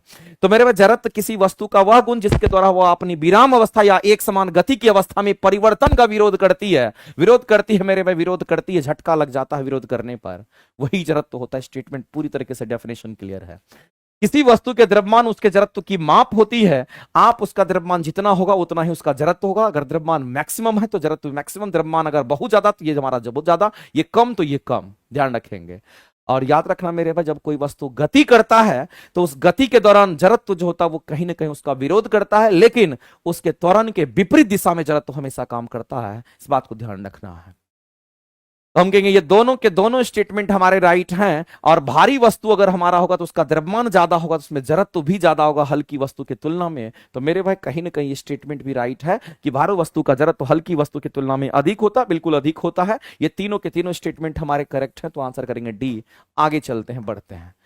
अगला हमारा कहता है कि दांतों की सड़न को रोकने के लिए, मेरे भाई दांतों की सड़न को रोकने के, अगर किसी का दांत सड़ जाता है तो आपको ध्यान रखना है, हम लोग जो कुछ भी खाना पीना खाते हैं सब एसिडिक बन जाता है। और अगर आप टूथपेस्ट से ब्रश कर लेते हैं तो टूथपेस्ट हमारा क्षारीय प्रकृति का होता है, तो अम्ल को क्षार ही हटा देता है, तब आपका दांत पूरा फ्रेश रहता है। लेकिन आप ब्रश करना छोड़ दीजिए, 10 दिन ब्रश नहीं करिए, 5 दिन ब्रश नहीं करिए, 2 दिन ब्रश नहीं कीजिए, देखिएगा आपका मुंह ही आपको स्मेल करेगा, पूरा आपके मुंह में बैक्टीरिया वगैरह घूमने लगेगा, और देखिएगा आपका मुंह ही आपको स्मेल करेगा। इसका मतलब है मेरे भाई आप ये समझ लीजिए कि आपके मुंह में बहुत सारे बैक्टीरिया मौजूद हैं।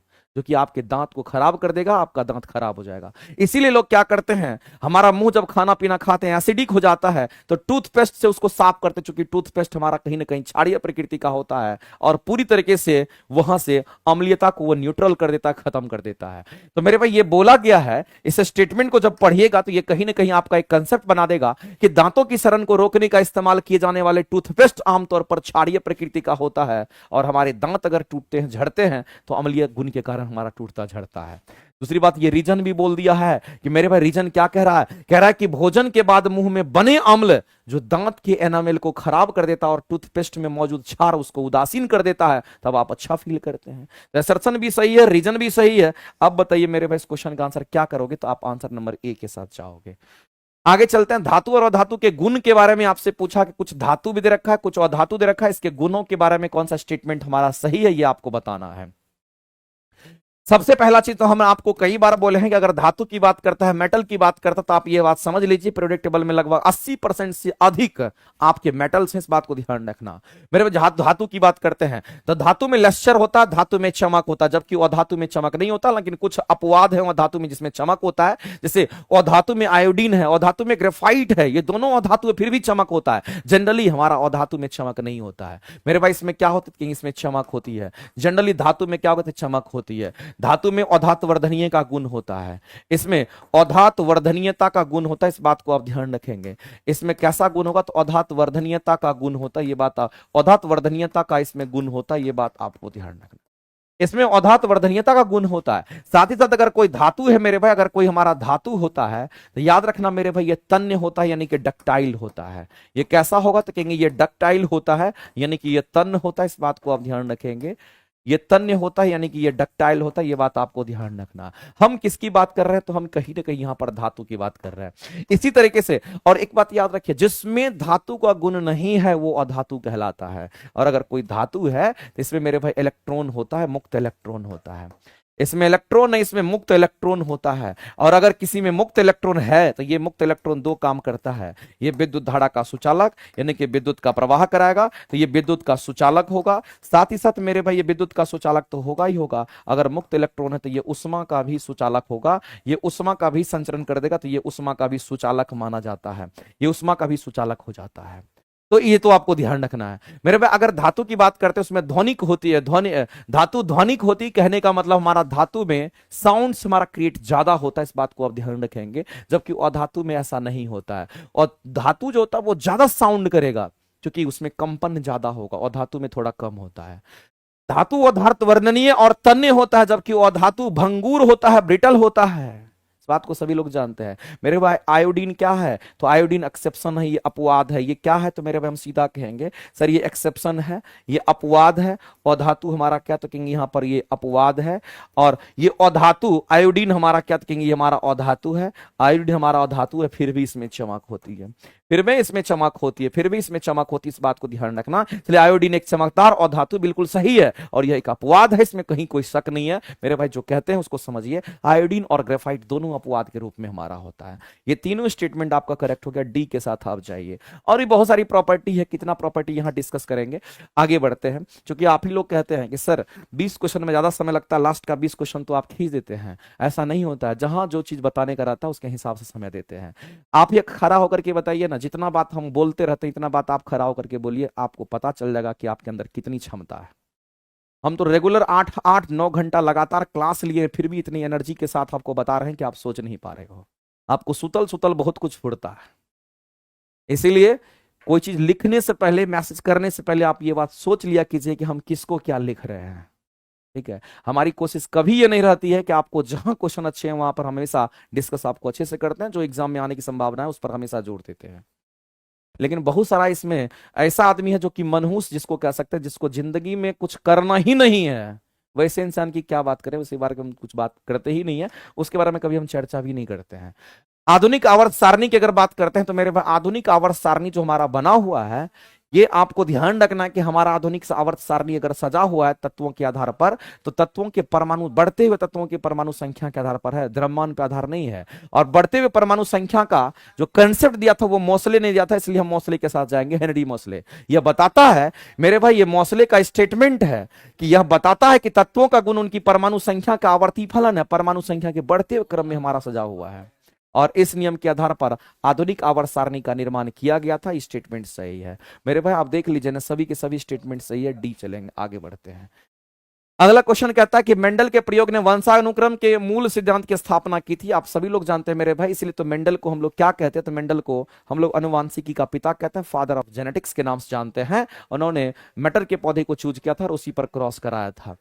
और अगर मेरे भाई हम इसको अनुवांशिकी का पिता कहते हैं और इन्होंने प्रयोग करके अनुवंशानुक्रम का मूल सिद्धांत को स्थापना किया था, तो मेरे भाई आपको ध्यान रखना, उनके पृथक्करण का नियम और स्वतंत्र अपव्ययन का नियम बताता है कि युग्मक निर्माण के दौरान और निषेचन के बाद लक्षण कैसे व्यवहार करते हैं, ये बात उन्होंने बताया था। तो मेरे भाई ये दोनों स्टेटमेंट इससे रिलेटेड हमारा है। हम कहेंगे जब दोनों सही है, और इसके कारण ही हम कह सकते हैं कि हमारा ये वंशानुक्रम को ये बताता है। आगे चलते हैं, नेक्स्ट। अगला हमारा क्या कहता है, अगले क्वेश्चन पर हम लोग चलते हैं। अंतःस्रावी ग्रंथि और उनके हार्मोन के बारे में कौन सा स्टेटमेंट सही है। मेरे भाई हम सभी लोग जानते हैं अंतःस्रावी ग्रंथि हमेशा हार्मोन का ही सिक्रेशन करती है और बाह्यस्रावी ग्रंथि और आपका एंजाइम का सिक्रेशन करती है। तो अंतःस्रावी ग्रंथि और उनके हार्मोन के बारे में कौन सा स्टेटमेंट सही है। तो मेरे भाई एड्रिनल ग्लैंड्स, चूंकि हार्मोन का सिक्रेशन करेगा, अंतःस्रावी ग्रंथि है। पीयूष ग्रंथि अंतःस्रावी ग्रंथि हमारा होता है। और इसी तरीके से अगर हम आगे चलते हैं तो अग्न्याशय अंतःस्रावी ग्रंथि भी है और बाह्यस्रावी ग्रंथि भी है। तो मेरे भाई आप एक लाइन में आप समझ लीजिए ना, उतना क्या सोचना है, अगर आपको ये बात समझ में आना चाहिए कि अंतःस्रावी ग्रंथि किसको कहते हैं। तो याद रखना मेरे भाई, अंतःस्रावी ग्रंथि कहने का मतलब इंडोक्राइन ग्लैंड की हम बात करते हैं। इसको क्या कहेंगे, तो इसको हम लोग इंडोक्राइन ग्लैंड कहते हैं। और याद रखना कि अंतःस्रावी ग्रंथि जिसको इंडोक्राइन ग्लैंड कहते हैं, ये ऑलवेज, ये हमेशा, ये ऑलवेज ऑलवेज ऑलवेज हार्मोन का सिक्रेशन करता है। ये ऑलवेज किसका, तो कहेंगे ऑलवेज हार्मोन का सिक्रेशन करती है। इस बात को हार्मोन का सिक्रेशन करती है, हार्मोन का सिक्रेशन करती है, ये बात आपको ध्यान रखना। ये हमेशा मेरे भाई किसका सिक्रेशन करेगी, तो अंतःस्रावी ग्रंथि ऑलवेज हार्मोन का सिक्रेशन करती है, चाहे वो कोई भी हार्मोन हमारे शरीर के अंदर क्यों नहीं हो। तो जो भी हार्मोन को सिक्रेट करने वाले हमारे ग्रंथि होंगे वो सभी के सभी क्या होंगे, तो कहेंगे एंडोक्राइन ग्लैंड होगा, जिसको हम लोग अंतःस्रावी ग्रंथि कहते हैं। इस बात को आप समझिए। तो मेरे भाई यहां पर आपके सामने में दे रखा है, जिसको हम लोग कहते हैं एड्रिनल ग्लैंड के नाम से हम लोग जानते हैं। जिसको हम लोग क्या कहते हैं, तो इसको हम लोग एड्रिनल ग्लैंड कहते हैं। और ये जो एड्रिनल ग्लैंड हमारा होता है, याद रखना मेरे भाई, इसी को अधिवृक्क ग्रंथि कहते हैं। इसी को हम लोग क्या कहते हैं, तो अधिवृक्क ग्रंथि कहते हैं। और ये जो अधिवृक्क ग्रंथि होता है, ये क्या करता है, तो यहीं से हमारे हार्मोन का सिक्रेशन होता है, जिसको एड्रेनलिन हार्मोन कहते हैं। इस हार्मोन का सिक्रेशन होता है, इस हार्मोन का सिक्रेशन होता है। और इसी हार्मोन का नाम है मेरे भाई, आप इसको 3F हार्मोन भी कह दीजिए। इसी का नाम है मेरे भाई लरो या उरो हार्मोन कह दीजिए, लरो या उरो हार्मोन कह दीजिए। इसी हार्मोन का है मेरे भाई इमरजेंसी हार्मोन कह दीजिए, सब आपको चलेगा। ये सब इमरजेंसी हार्मोन, ये हमारा इमरजेंसी हार्मोन को भी बताता है। तो मेरे भाई यहां से आपको पता चल रहा है कि ऐसी ग्रंथि जो केवल और केवल हार्मोन का सिक्रेशन करेगा वो अंतःस्रावी ग्रंथि होगा। और यही बात आपको लिखा हुआ है कि अधिवृक्क ग्रंथि हमारा है, ये हार्मोन का सिक्रेशन करती है। और कौन सा हार्मोन का सिक्रेशन ये करती है, ये पूरा क्लियर लिखा हुआ है। ये मेरे भाई जिस हार्मोन का सिक्रेशन करती है वो हार्मोन आपका एड्रेनलिन है, ये हार्मोन का नाम लिखा हुआ है। और किडनी के टॉप पर ये ग्रंथि होता है, दोनों साइड में दो ग्रंथियां होती है, एक लेफ्ट साइड किडनी के ऊपर और एक राइट साइड किडनी के ऊपर। और इसी को लरो या उरो हार्मोन भी कहा जाता है। इस बात को ध्यान रखना। तो स्टेटमेंट मेरे भाई पूरी तरीके से हमारा सही है अंतःस्रावी ग्रंथि के लिए। दूसरा हमारा पीयूष ग्रंथि, जिसको मास्टर ग्लैंड कहते हैं, इससे बहुत सारे हार्मोन का सिक्रेशन हमारा होता है। ग्रोथ हार्मोन का सिक्रेशन होता है, सेक्स हार्मोन का सिक्रेशन होता है। हमारे शरीर के अंदर बहुत सारे हार्मोन का सिक्रेशन कौन करता है, पिट्यूटरी ग्लैंड करता है, जो हमारे ब्रेन में होता है। और याद रखना मेरे भाई, ये वृद्धि हार्मोन का सिक्रेशन करता है, उसको मास्टर ग्रंथि भी कहते हैं। ये भी हमारा इंडोक्राइन ग्लैंड है। आगे चलते हैं, आगे की हम बात करते हैं। अगला हमारा दे रखा अग्न्याशय की बात करते हैं। तो मेरे भाई एक बात आप समझ लीजिए, यहां जो पैंक्रियाज की बात अगर कर रहा है, और पैंक्रियाज को हम लोग क्या कहते हैं, इसको हम लोग यहां पर अग्न्याशय के नाम से जानते हैं। लेकिन ये पैंक्रियाज हमारा क्या है, तो एंजाइम और हार्मोन दोनों का सिक्रेशन करती है। ये एंजाइम का भी सिक्रेशन करती है, साथ ही साथ याद रखना मेरे भाई कि ये हार्मोन का भी सिक्रेशन करती है। अगर ये एंजाइम का सिक्रेशन करेगी तो इसको हम लोग कहते हैं क्या, एक्सोक्राइन ग्लैंड के नाम से जानते हैं। इसको हम लोग एक्सोक्राइन ग्लैंड कह लेते हैं, यानी कि बाह्यस्रावी ग्रंथि कहते हैं। इसको हम लोग बाह्य स्रावी ग्रंथि कहते हैं, इस बात को आप ध्यान रखना। इसी तरीके से मेरे भाई अगर ये हार्मोन का सिक्रेशन करती है तो इसको हम लोग इंडोक्राइन ग्लैंड के नाम से जानते हैं। और जो इंडोक्राइन ग्लैंड हमारा होता है, आप एक बात जान लीजिए मेरे भाई, इसी को अंतःस्रावी ग्रंथि कहा जाता है, इसी को अंतःस्रावी ग्रंथि कहते हैं। अगर ये मान लेते हैं मेरे भाई थोड़ी देर के लिए कि अंतःस्रावी के साथ साथ ये बाह्य स्रावी है, तो पैंक्रियाज को हम लोग इसीलिए इसको मिक्स्ड ग्लैंड कहा जाता है। इसको क्या बोलते हैं? तो इसको मिक्स्ड ग्लैंड, मिश्रित ग्रंथि के नाम से हम लोग जानते हैं, क्योंकि ये दोनों चीज का सिक्रेशन करता है, एंजाइम हार्मोन दोनों का। ये अंतःस्रावी और बाह्यस्रावी हमारा दोनों होता है। लेकिन एक बात आप जान लीजिए कि अगर हमारा ये पैंक्रियाज है तो आपको जानना है कि पैंक्रियाज के अंदर हमारा क्या होता है मेरे भाई। पैंक्रियाज के अंदर होता है आइलेट्स ऑफ लैंगरहांस, और उसी में होता है अल्फा सेल, उसी में होता है अल्फा सेल, और उसी में होता है बीटा सेल, और इसी में होता है हमारा डेल्टा सेल। तीन गो सेल हमारा मौजूद होता है। और अल्फा सेल जो होता है ये ग्लूकागोन हार्मोन का सिक्रेशन करता है। ये किसका? तो कहेंगे ये ग्लूकागोन जो हार्मोन होता है, उस ग्लूकागोन हार्मोन का ये सिक्रेशन करता है, ध्यान रखेंगे। बीटा सेल मेरे भाई इंसुलिन हार्मोन का सिक्रेशन करता है, ये इंसुलिन हार्मोन का सिक्रेशन करता है। जबकि डेल्टा सेल हमारा सोमैटोस्टेटिन हार्मोन का सिक्रेशन करता है, इस बात को आप ध्यान रखेंगे। ये सोमैटोस्टेटिन हार्मोन का सिक्रेशन करता है, ये बात आपको ध्यान रखना है। तो मेरे भाई एक जो पैंक्रियाज हमारा है ये क्या करता है? यहां कह रहा है कि पैंक्रियाज केवल और केवल इंसुलिन का स्राव करता है। मेरे भाई पैंक्रियाज आपका केवल और केवल इंसुलिन का स्राव करता है, क्या स्टेटमेंट सही है? पैंक्रियाज तो इंसुलिन का भी सिक्रेशन किया, पैंक्रियाज ग्लूकागोन हार्मोन का सिक्रेशन किया, पैंक्रियाज सोमैटोस्टेटिन हार्मोन का सिक्रेशन किया, पैंक्रियाज मेरे भाई हार्मोन के साथ एंजाइम का भी सिक्रेशन करता है। यहां केवल इंसुलिन लिख के ये गलत कह दिया मेरे भाई। हाँ, ये बात सही है कि अगर मान लेते हैं कि कोई इंसुलिन हमारा हार्मोन की अगर बात करता है, तो हम सभी लोग जानते हैं ये जो इंसुलिन हार्मोन होता है ये हमारे ब्लड में ग्लूकोज लेवल को क्या करता है? ब्लड में ग्लूकोज लेवल को ये कहीं ना कहीं कंट्रोल तो करता है, इसमें कोई दिक्कत नहीं है। हमारे शरीर के अंदर इंसुलिन हार्मोन का मेन काम यही होता है कि ब्लड में ग्लूकोज लेवल को कंट्रोल करता है। ये सही है मेरे रक्त शर्करा को स्थिर करने में, हमारा स्तर को नियंत्रित करता है, सही बात है। क्या अग्न्याशय केवल इंसुलिन हार्मोन का सिक्रेशन करेगा? नहीं, अग्न्याशय इन सभी हार्मोन का सिक्रेशन करेगा मेरे भाई। इसलिए स्टेटमेंट आपका गलत है। तो आपको पूछा क्या गया था? आपसे पूछा कौन सा स्टेटमेंट गलत है? ये दोनों तो सही था, गलत वाला जो है उसी को चूज आउट कीजिए। आप कहेंगे सर ऑप्शन नंबर सी जो है वो गलत है, ऑप्शन नंबर सी आपका गलत है। नेक्स्ट, उसकी संरचना और परागन के बारे में कौन सा स्टेटमेंट हमारा सही दे रखा है? आपको बता रहा हूं, यहाँ पर जो क्वेश्चन दे रखे हैं आपको कई बार बता चुके हैं।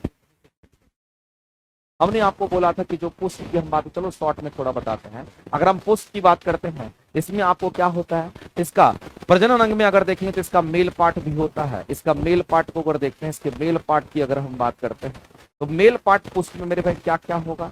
याद रखना, मेल पार्ट जो होता है इसका एक तो परागकोश होता है, समझना गौर से, और दूसरा जिसको परागकोश को एंथर कहते हैं, और दूसरा हमारा क्या होता है? तंतु कहते हैं, जिसको फिलामेंट कहा जाता है। अगर फीमेल पार्ट फूल की, अगर फीमेल पार्ट की अगर हम बात करते हैं, इसका जो फीमेल पार्ट पुष्प का होता है वो कौन सा होगा? तो याद रखना, एक तो मेरे भाई वर्तिकाग्र होता है, एक तो वर्तिकाग्र होता है, दूसरा हमारा क्या, तो इसको स्टाइल कहते हैं, इसको वर्तिका के नाम से हम लोग जानते हैं। एक तो हमारा वर्तिकाग्र होगा, दूसरा हमारा क्या रखेंगे, इसको हम लोग वर्तिका कहते हैं। ये बात आपको किसी भी सूरत में ध्यान रखना है। दूसरे को हम वर्तिका कहते हैं, और तीसरे को वर्तिका, और तीसरा ओवरी, जिसको हम लोग अंडाशय के नाम से हम लोग, ये तीन चीज होता है। ये पुष्प का मेल पार्ट और फीमेल पार्ट होता है। तो मेरे भाई कई बार ये भी क्वेश्चन आपका पूछता है, अगर हम पुष्प की अगर हम बात करते हैं तो ये भी ध्यान रखना, पुष्प के मेल पार्ट को क्या कहते हैं? तो इसको कहते हैं पुमंग। इसको क्या कहते हैं? इसको पुमंग कहते हैं। और फीमेल जो पार्ट होता है इसको क्या कहते हैं? तो इसको जायांग के नाम से हम लोग जानते हैं। इसी को क्या कहते हैं? तो इसको जायांग के नाम से जानते हैं। इस बात को आप ध्यान रखेंगे, हमारा जायांग होता है। और पुमंग की जो इकाई होती है उसको पुंकेसर कहते हैं। पुमंग की जो इकाई होती है, पुमंग की जो इकाई होती है इसको क्या कहेंगे? तो इसको पुंकेसर कहेंगे। और जायांग की जो इकाई होती है इसको स्त्री केसर कहते हैं। और स्त्री केसर को इंग्लिश में हम लोग पिस्टिल के नाम से हम लोग जानते हैं। इसको हम लोग पिस्टिल कहते हैं। और याद रखना, पुंकेसर को हम लोग यहाँ पर स्टमन के नाम से जानते हैं। ये चीज आपको ध्यान रखना है। मेरे भाई जायांग की इकाई को क्या कहेंगे? तो यहाँ पर स्त्री केसर कहेंगे। तो ये मेल पार्ट, ये फीमेल पार्ट, आपको ध्यान रखना इस तरीके से। ये कैसा पार्ट होगा? तो कहेंगे फूल का फीमेल पार्ट, और ये फूल का कैसा पार्ट? तो कहेंगे यहाँ पर मेल पार्ट होगा। चाहे ये बोले कि चाहे ये बोले, चाहे ये बोले कि चाहे ये बोले, फर्क नहीं पड़ता है। चाहे ये बोले कि चाहे ये बोले, आपको फर्क नहीं पड़ता, आपको आंसर करना है। बताइए मेरे भाई, अगर हम पुंकेसर की बात करते हैं तो पुमंग की इकाई को पुंकेसर, जो कि हमारा मेल पार्ट होता है, तो पुंकेसर नर प्रजनन अंग होता है, इसमें कहीं से कोई दिक्कत नहीं है। और स्त्री केसर जिसको पिस्टिल कहते हैं, जो जायांग की इकाई होती है, ये हमारा फीमेल पार्ट होता है, तो कहेंगे ये हमारा मादा प्रजनन अंग होता है, स्त्री केसर मादा प्रजनन अंग होता है, तो स्टेटमेंट भी सही है। अगला हमारा कहता है मेरे पास सेल्फ पॉलिनेशन की जब कभी भी बात आती है, मान लेते हैं कि कोई हमारा फूल है और इस फूल में अगर हम लोग देखते हैं तो हमारा पॉलिनेशन की जो क्रियाएं होती, कई बार बता चुके हैं, ये पॉलिनेशन जो हमारा होता कुछ इस तरीके से होता है। और हम कहते हैं मेरे भाई, आपको ध्यान रखना कि इसमें हमारा एक मेल पार्ट है, ये फीमेल पार्ट है, तो इसमें छोटे छोटे कण होते हैं, इसको परागकण कहते हैं। इसी परागकण का हमारा इस जगह पे परागकण का हमारा कहाँ पे वर्तिकाग्र पर चला जाना ही, यहाँ पर क्या कहेंगे, वर्तिकाग्र की बात करते इसी पर चला जाना ही इसको क्या कहते हैं, पॉलिनेशन कहते हैं। तो मेरे भाई एक ही फूल में अगर ऐसा होता है कि उसी फूल का परागकण उसी के वर्तिकाग्र पर चला गया, तो इसको सेल्फ पॉलिनेशन कहते हैं। इसको क्या कहते हैं मेरे भाई, तो याद रखना, इसको हम लोग सेल्फ पॉलिनेशन कहते हैं। और जो सेल्फ पॉलिनेशन होती है इसमें समानताएं ज्यादा देखने को मिलता है, जबकि अगर आप अलग अलग फूल में अगर कराते हैं कि अलग फूल का मेल पार्ट दूसरे फूल के फीमेल पार्ट पर अगर चला जाता है, तो उसको कहते हैं क्रॉस पॉलिनेशन, और वैसे में विभिन्नताएं ज्यादा आती है। तो मेरे भाई क्रॉस पॉलिनेशन ज्यादा बेहतर होता है as compare to self pollination, ध्यान रखेंगे। तो सेल्फ पॉलिनेशन कब होगा मेरे भाई, सेल्फ पॉलिनेशन के मतलब एक ही पुष्प के वर्तिकाग्र पर स्थानांतरित, एक सेल्फ पॉलिनेशन करने मतलब जो परागकण है वो एक ही पुष्प के वर्तिकाग्र पर स्थानांतरित हो रहा है। लेकिन अलग अलग, एक अलग फूल है तब अगर स्थानांतरित होगा तो उसको क्रॉस पॉलिनेशन कहते हैं। ये स्टेटमेंट हमारा राइट है। आगे चलते हैं, शायद अगला स्टेटमेंट भी आपको कुछ वैसा ही दे रखा है। पर परागन जिसको कहते हैं, इसको क्रॉस पॉलिनेशन कहते हैं। इसमें दो फूल होता है मेरे भाई, तो परागकण का किसका, तो परागकण का एक पुष्प से दूसरे पौधे के दूसरे पुष्प पर वर्तिकाग्र पर चला जाना हमारा क्रॉस पॉलिनेशन होता है। स्टेटमेंट तो ये भी सही है, तीनों के तीनों स्टेटमेंट सही, तो डी आप लगाइए, आगे बढ़िए। अगला है कि बताइए दृष्टि दोष की अगर बात करते हैं, इसको प्रेस बायोपिया कहा जाता है, जिसको हम लोग कहते हैं प्रेस बायोपिया के नाम से हम लोग जानते हैं। और ये जो प्रेस बायोपिया होता है, ये बुढ़ापे में ये बीमारी होती है। ये कब होती है, तो ये बुढ़ापे में ये डिजीज होता है, ये बुढ़ापे में डिजीज होता है, ध्यान रखना मेरे भाई। ना तो नजदीक दिखता है ना तो दूर दिखता है, इसमें बूढ़े में ना तो नजदीक दिखेगा और ना ही उसको मेरे भाई क्या दिखता है, तो कहेंगे दूर दिखता है। तो ना तो नजदीक दिखेगा ना तो दूर दिखेगा, तो ऐसी परिस्थिति में उत्तल अवतल दोनों चश्मा लगाना पड़ेगा। अगर दूर नहीं दिखेगा तो उसमें अवतल लगाना पड़ेगा, अवतल उसका इलाज है, और नजदीक नहीं दिखेगा तो उसको उत्तल लगा करके नजदीक दिखाना पड़ेगा। तो मेरे भाई जो चश्मा बूढ़ा को लगता है, तो कहेंगे ऊपर में अवतल नीचे में उत्तल लेंस लगता है। तो यहां पर आपको ध्यान रखना, इसी को बायफोकल लेंस कहते हैं। तो ऊपर में हमारा अवतल हो जाएगा, तो नीचे में हमारा कैसा होगा, कहेंगे उत्तल लेंस हमारा लगता है इस तरीके से।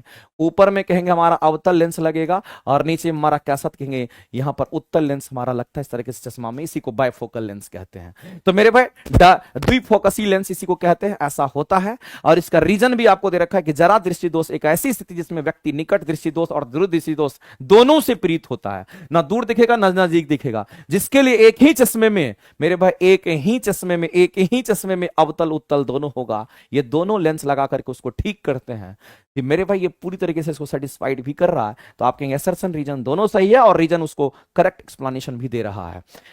आगे चलते हैं, अगला कहता है ऊर्जा स्रोत के लिए निम्नलिखित में से कौन सा स्टेटमेंट सही है। मेरे भाई एनर्जी सोर्स की अगर हम बात करते हैं, जैसे आप रिन्यूएबल सोर्सेस ऑफ एनर्जी की बात करें, जिसमें जियोथर्मल एनर्जी हो गया, आपका मान लेते हैं मेरे भाई विंड पावर प्लांट हमारा हो गया, हाइड्रो एनर्जी की हम बात कर लेते हैं, या फिर हम लोग इस तरीके से अगर देखते हैं सोलर एनर्जी की बात कर लेते हैं। ये सब एनर्जी सोर्स है हमारा, जिससे लगातार एनर्जी आप प्राप्त कर सकते हैं। हवा से लगातार आप घुमा घुमा करके टरबाइन के ब्लेड को घुमा घुमा करके लगातार एनर्जी प्राप्त कर सकते हैं, उसी को तो रिन्यूएबल सोर्सेस ऑफ एनर्जी कहते हैं। वो एनर्जी सोर्स का हमारा माध्यम, इस बात को ध्यान रखेंगे। तो मेरे पे जिसको लगातार बार बार हम यूज कर सकते, वो रिन्यूएबल सोर्सेस ऑफ एनर्जी होगा। और उसी में जियोथर्मल एनर्जी आता है, जिसको हम लोग कहते हैं भूतापीय ऊर्जा, जो हमारे पृथ्वी के अंदर से एनर्जी डेवलप करता है। तो पृथ्वी के अंदर से निकलने वाली जो उष्मा से प्राप्त होता है, उसको हम लोग भूतापीय ऊर्जा कहते हैं, और ये एक रिन्यूएबल सोर्सेस ऑफ एनर्जी के अंतर्गत आता है। और इसी तरीके से मेरे भाई महासागर तापीय ऊर्जा, जिसको समुद्र की सतह या उसकी गहरी परतों के बीच तापमान में अंतर के कारण होता है। और ये दोनों ऊर्जा पारंपरिक ऊर्जा का स्रोत है, जिसको हम लोग यहां पर कन्वेंशनल सोर्स ऑफ एनर्जी आप ऐसे भी कह सकते हैं। मेरे भाई कन्वेंशनल होता है कि नॉन कन्वेंशनल में जो सदियों से चलता रहा, बहुत दिनों से चलता रहा है, इसी की तो बात हो रही है। ये तीनों के तीनों स्टेटमेंट हमारे सही हो गए, ये तीनों के तीनों स्टेटमेंट सही हो गए, 1 2 3 तीनों स्टेटमेंट सही। तो आप डी के साथ जाइए, आगे बढ़िए। आगे चलते हैं, अगला क्वेश्चन हम लोग देखते हैं मेरे भाई। अगला क्वेश्चन हमारा क्या कहता है समझना, कहता है कि यहां पर रेडॉक्स रिएक्शन की अगर बात करते हैं, आपसे रेडॉक्स रिएक्शन की अगर कभी भी बात कही जा रही है तो आपको समझना है कि जो रेडॉक्स रिएक्शन होगा इसमें आपको ऑक्सीडेशन भी होता है और साथ ही साथ इसमें हमारा रिडक्शन भी होता है मेरे भाई। ऑक्सीकरण भी होगा और साथ ही साथ इसमें अवकरण भी होता है। तो ऑक्सीकरण को हम लोग क्या लिखते हैं, तो ऑक्सीडेशन कहते हैं इंग्लिश में, और अवकरण को क्या कहते हैं, तो इसको हम लोग रिडक्शन कहते हैं। इस बात को आप ध्यान रखना। अगर कभी भी ऑक्सीडेशन होता है तो ऑक्सीजन बढ़ता है, हाइड्रोजन घटता है। अगर कभी रिडक्शन होगा तो हाइड्रोजन बढ़ेगा, ऑक्सीजन घटेगा, दोनों उल्टा होता है। और ऑक्सीकरण को मेरे भाई उपचयन कहते हैं। इसको क्या कहते हैं, तो इसको उपचयन के नाम से हम लोग जानते हैं, ये हमारा उपचयन होता है। जबकि अवकरण की अगर बात करते हैं तो इसको अपचयन कहा जाता है। इस बात को आप ध्यान रखें। तो इस तरह से रेडॉक्स रिएक्शन हमारा होता है। और एक बात याद रखना, हमारा कोई भी केमिकल रिएक्शन जो होता है वो एक रेडॉक्स रिएक्शन ही होता है, उसमें ऑक्सीडेशन और रिडक्शन हमारा होता है। तो आपसे बोला गया है मेरे भाई, अगर किसी में अपचयन भी हो रहा है इसका मतलब अवकरण, उपचयन हो रहा है इसका मतलब है कि जिसमें अपचयन उपचयन दोनों होगा वो एक रेडॉक्स रिएक्शन होगा। स्टेटमेंट मेरे भाई पूरी तरीके से ये आपको सेटिस्फाइड कराना है, इसके बारे में सही। अगर जिस पदार्थ में ऑक्सीजन जुड़ती है, अगर कोई ऑक्सीजन लेता है, अगर ऑक्सीजन की संख्या बढ़ती है तो उसका ऑक्सीकरण होता है। और अगर ऑक्सीजन बढ़ेगा तो उसमें हाइड्रोजन घटेगा। तो ऑक्सीजन जुड़ती है, ऑक्सीजन बढ़ेगा, हाइड्रोजन निकलती है, हाइड्रोजन घटेगा, उसको ऑक्सीडेशन कहते हैं। और ऑक्सीडेशन को ही हम लोग क्या कहते हैं, उपचयन कहते हैं। ये स्टेटमेंट मेरे भाई पूरी तरीके से 110% ये स्टेटमेंट हमारा सही है। आगे कहता है इसी का जस्ट उल्टा यहां है। जिस पदार्थ में हाइड्रोजन यहां निकलने की बात कर रहे हैं, यहां हाइड्रोजन जुड़ने की बात कर रहा है, यहां ऑक्सीजन जुड़ने की बात कर रहे हैं, ऑक्सीजन निकलने की बात कर रहा है, इसको अपचयित कहेंगे, इसको उपचयित कहेंगे। ये रिडक्शन हमारा हो गया। स्टेटमेंट सही है। और उपचयन अपचयन जो हमेशा एक साथ अगर होगा तो इसको रेडॉक्स रिएक्शन कहेंगे, और रेडॉक्स रिएक्शन ये कहता भी है। तो मेरे भाई कुल मिलाकर के ये डी स्टेटमेंट के साथ आप जाइए, सभी के सभी स्टेटमेंट सही है। रेडॉक्स रिएक्शन के लिए हमारा करेक्ट हो जाएगा। कार्बनिक यौगिक का कार्यात्मक समूह यौगिक के रासायनिक गुण को निर्धारित करता, बिल्कुल सही बात है मेरे भाई। आप देखते होंगे जो फंक्शनल हमारा ग्रुप होता है, हम किसकी बात कर रहे हैं, तो हम यहां पर फंक्शनल ग्रुप की हम बात कर रहे हैं। और जो फंक्शनल ग्रुप हमारा होता है, आप देखते होंगे मेरे वजह से कि अगर हम बात करते हैं अल्कोहल का, अगर हम अल्कोहल की बात करते हैं इसके लिए फंक्शनल ग्रुप हमारा क्या होता है, OH। अगर हम कहेंगे एल्डिहाइड के लिए फंक्शनल ग्रुप क्या होगा, तो आप क्या कहोगे, सर एल्डिहाइड है ना, फंक्शनल ग्रुप हमारा CH हो जाएगा। अगर हम कहेंगे यहां पर कीटोन की बात करेंगे तो फंक्शनल ग्रुप क्या होगा, तो कहेंगे यहां पर C डबल बॉन्ड O हमारा हो जाएगा। इस तरीके से हमारा होता है। कार्बोक्सिलिक एसिड का हमारा COH होता है हमारा। इस तरीके से हमारा सबका होता है मेरे भाई। अलग अलग फंक्शनल ग्रुप अगर लगा रहता है तो उसकी कहेंगे उसके रासायनिक गुण में अंतर होते हैं। तो ये बात स्टेटमेंट तो सही है। कार्बनिक यौगिक में जो हमारा फंक्शनल ग्रुप हमारा होता है उसके यौगिक के ही रासायनिक गुण को निर्धारित करता है। बिल्कुल सही बात है, रासायनिक गुण को निर्धारित यही करता है। ये स्टेटमेंट सही है। और इसका कारण भी दे रखा है, एक ही कार्यात्मक समूह वाले विभिन्न यौगिक समान रासायनिक गुण को दर्शाता है। कहने का मतलब यह है मेरे भाई, कहने का मतलब यह हमारा कि एक ही कार्यात्मक समूह वाले, यानी कहने वाला फंक्शनल यूनिट हमारा सेम है तो कहेंगे उसका रासायनिक गुण भी सेम हमारा होगा। अगर अल्कोहल है, चाहे मेरे भाई एक कार्बन का कंपाउंड हो, दो कार्बन का कंपाउंड हो, तीन कार्बन का कंपाउंड क्यों ना हो, उसकी रासायनिक अभिक्रिया क्या होगी, तो वो एक समान ही दर्शाता है। तो एसर्शन और रीजन दोनों सही है, एसर्शन और रीजन दोनों सही है, और इसीलिए रासायनिक गुण को बताता। तो मेरे भाई ये क्वेश्चन हमारे आंसर नंबर ए के साथ ही जाएगा। आगे चलते हैं, अगला क्वेश्चन हम लोग देखते हैं नेक्स्ट हमारा क्या कहता है। अगला हमारा 22 नंबर क्वेश्चन के बाद बताइए 23 नंबर क्वेश्चन का आंसर क्या करेंगे आप लोग, जल्दी से मेरे भाई आप लोग भी बताइए। थोड़ा बड़ा बड़ा क्वेश्चन रहता है इसलिए समय भी थोड़ा लग जाता है, लेकिन आप सभी लोग आंसर करके बताइए। अगला क्वेश्चन जरा अवक्षेपण अभिक्रिया की बात करते हैं मेरे भाई। अवक्षेपण अभिक्रिया किसको कहते हैं, तो अवक्षेपण अभिक्रिया कहने का मतलब होता है जिसको आप यहां पर डबल डिस्प्लेसमेंट रिएक्शन कहते हैं। एक बात याद रखना मेरे भाई कि जो डबल डिस्प्लेसमेंट रिएक्शन हमारा होता है, जो डबल डिस्प्लेसमेंट रिएक्शन होता है इसी को अवक्षेपण अभिक्रिया भी कहते हैं। क्योंकि ये अवक्षेप बनाता है इसलिए ये अवक्षेप बनाते हैं, इसलिए अवक्षेपण अभिक्रिया भी इसको कहते हैं। इसमें कहीं से कोई दिक्कत नहीं है।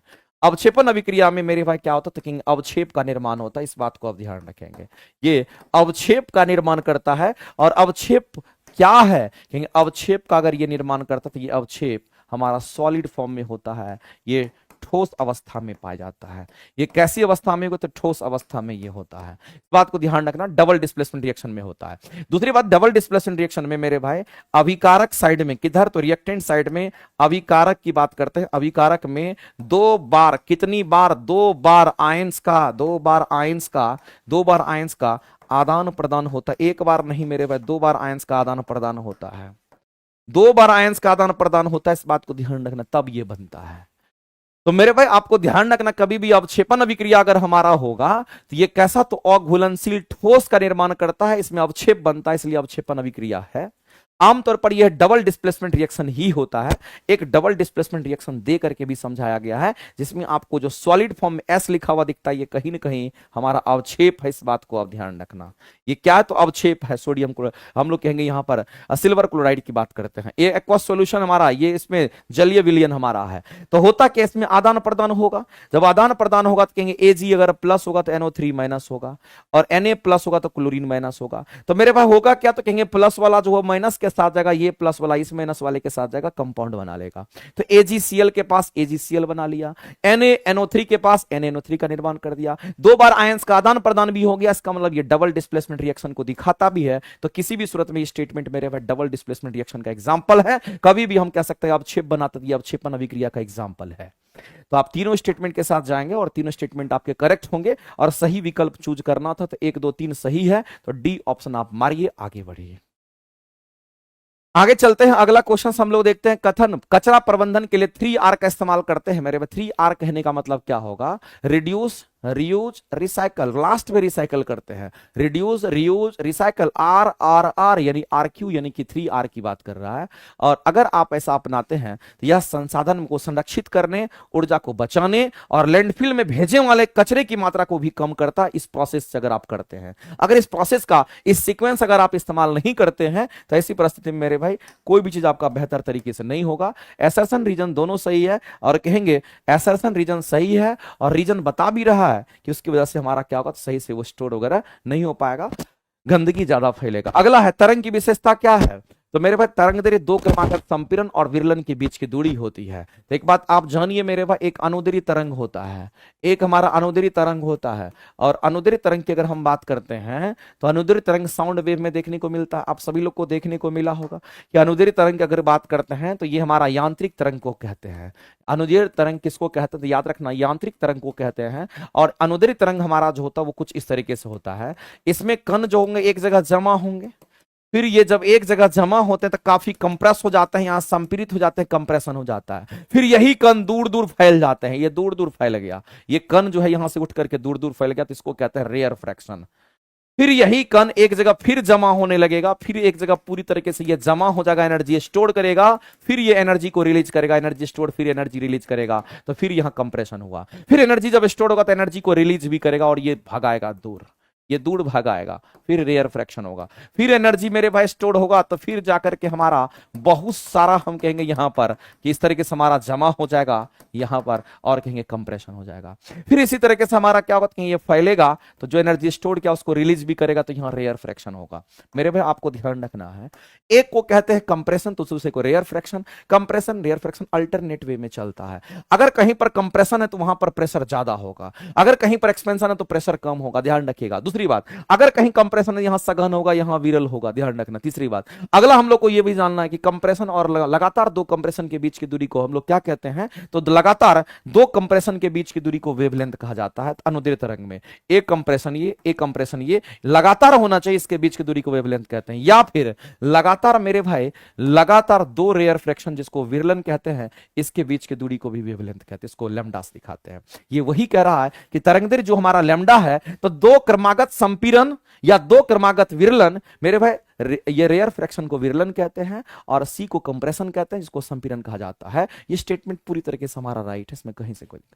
आवृत्ति क्या होता है मेरे भाई, तुमने आपको कई बार बोला है कि जब आप आवृत्ति कैलकुलेट करते हैं, जब आप आवृत्ति कैलकुलेट करते हैं, इसका जेन्युइन फॉर्मूला होता है आवृत्ति का number of cycle, number of cycle पर सेकंड। बताइए बताए हैं कि नहीं बताए हैं मेरे भाई। आवृत्ति क्या होता है, तो आवृत्ति होता है प्रति इकाई समय में, प्रति इकाई समय में यानी एक सेकंड की बात कर रहा, दोलन की संख्या प्रति एक सेकंड अगर इसको कर देंगे, ये एक अगर हो जाएगा तो नंबर ऑफ साइकिल ही आवृत्ति होगी, दोलन की संख्या ही आवृत्ति होगी। स्टेटमेंट पूरी तरह से डिफाइंड करता है।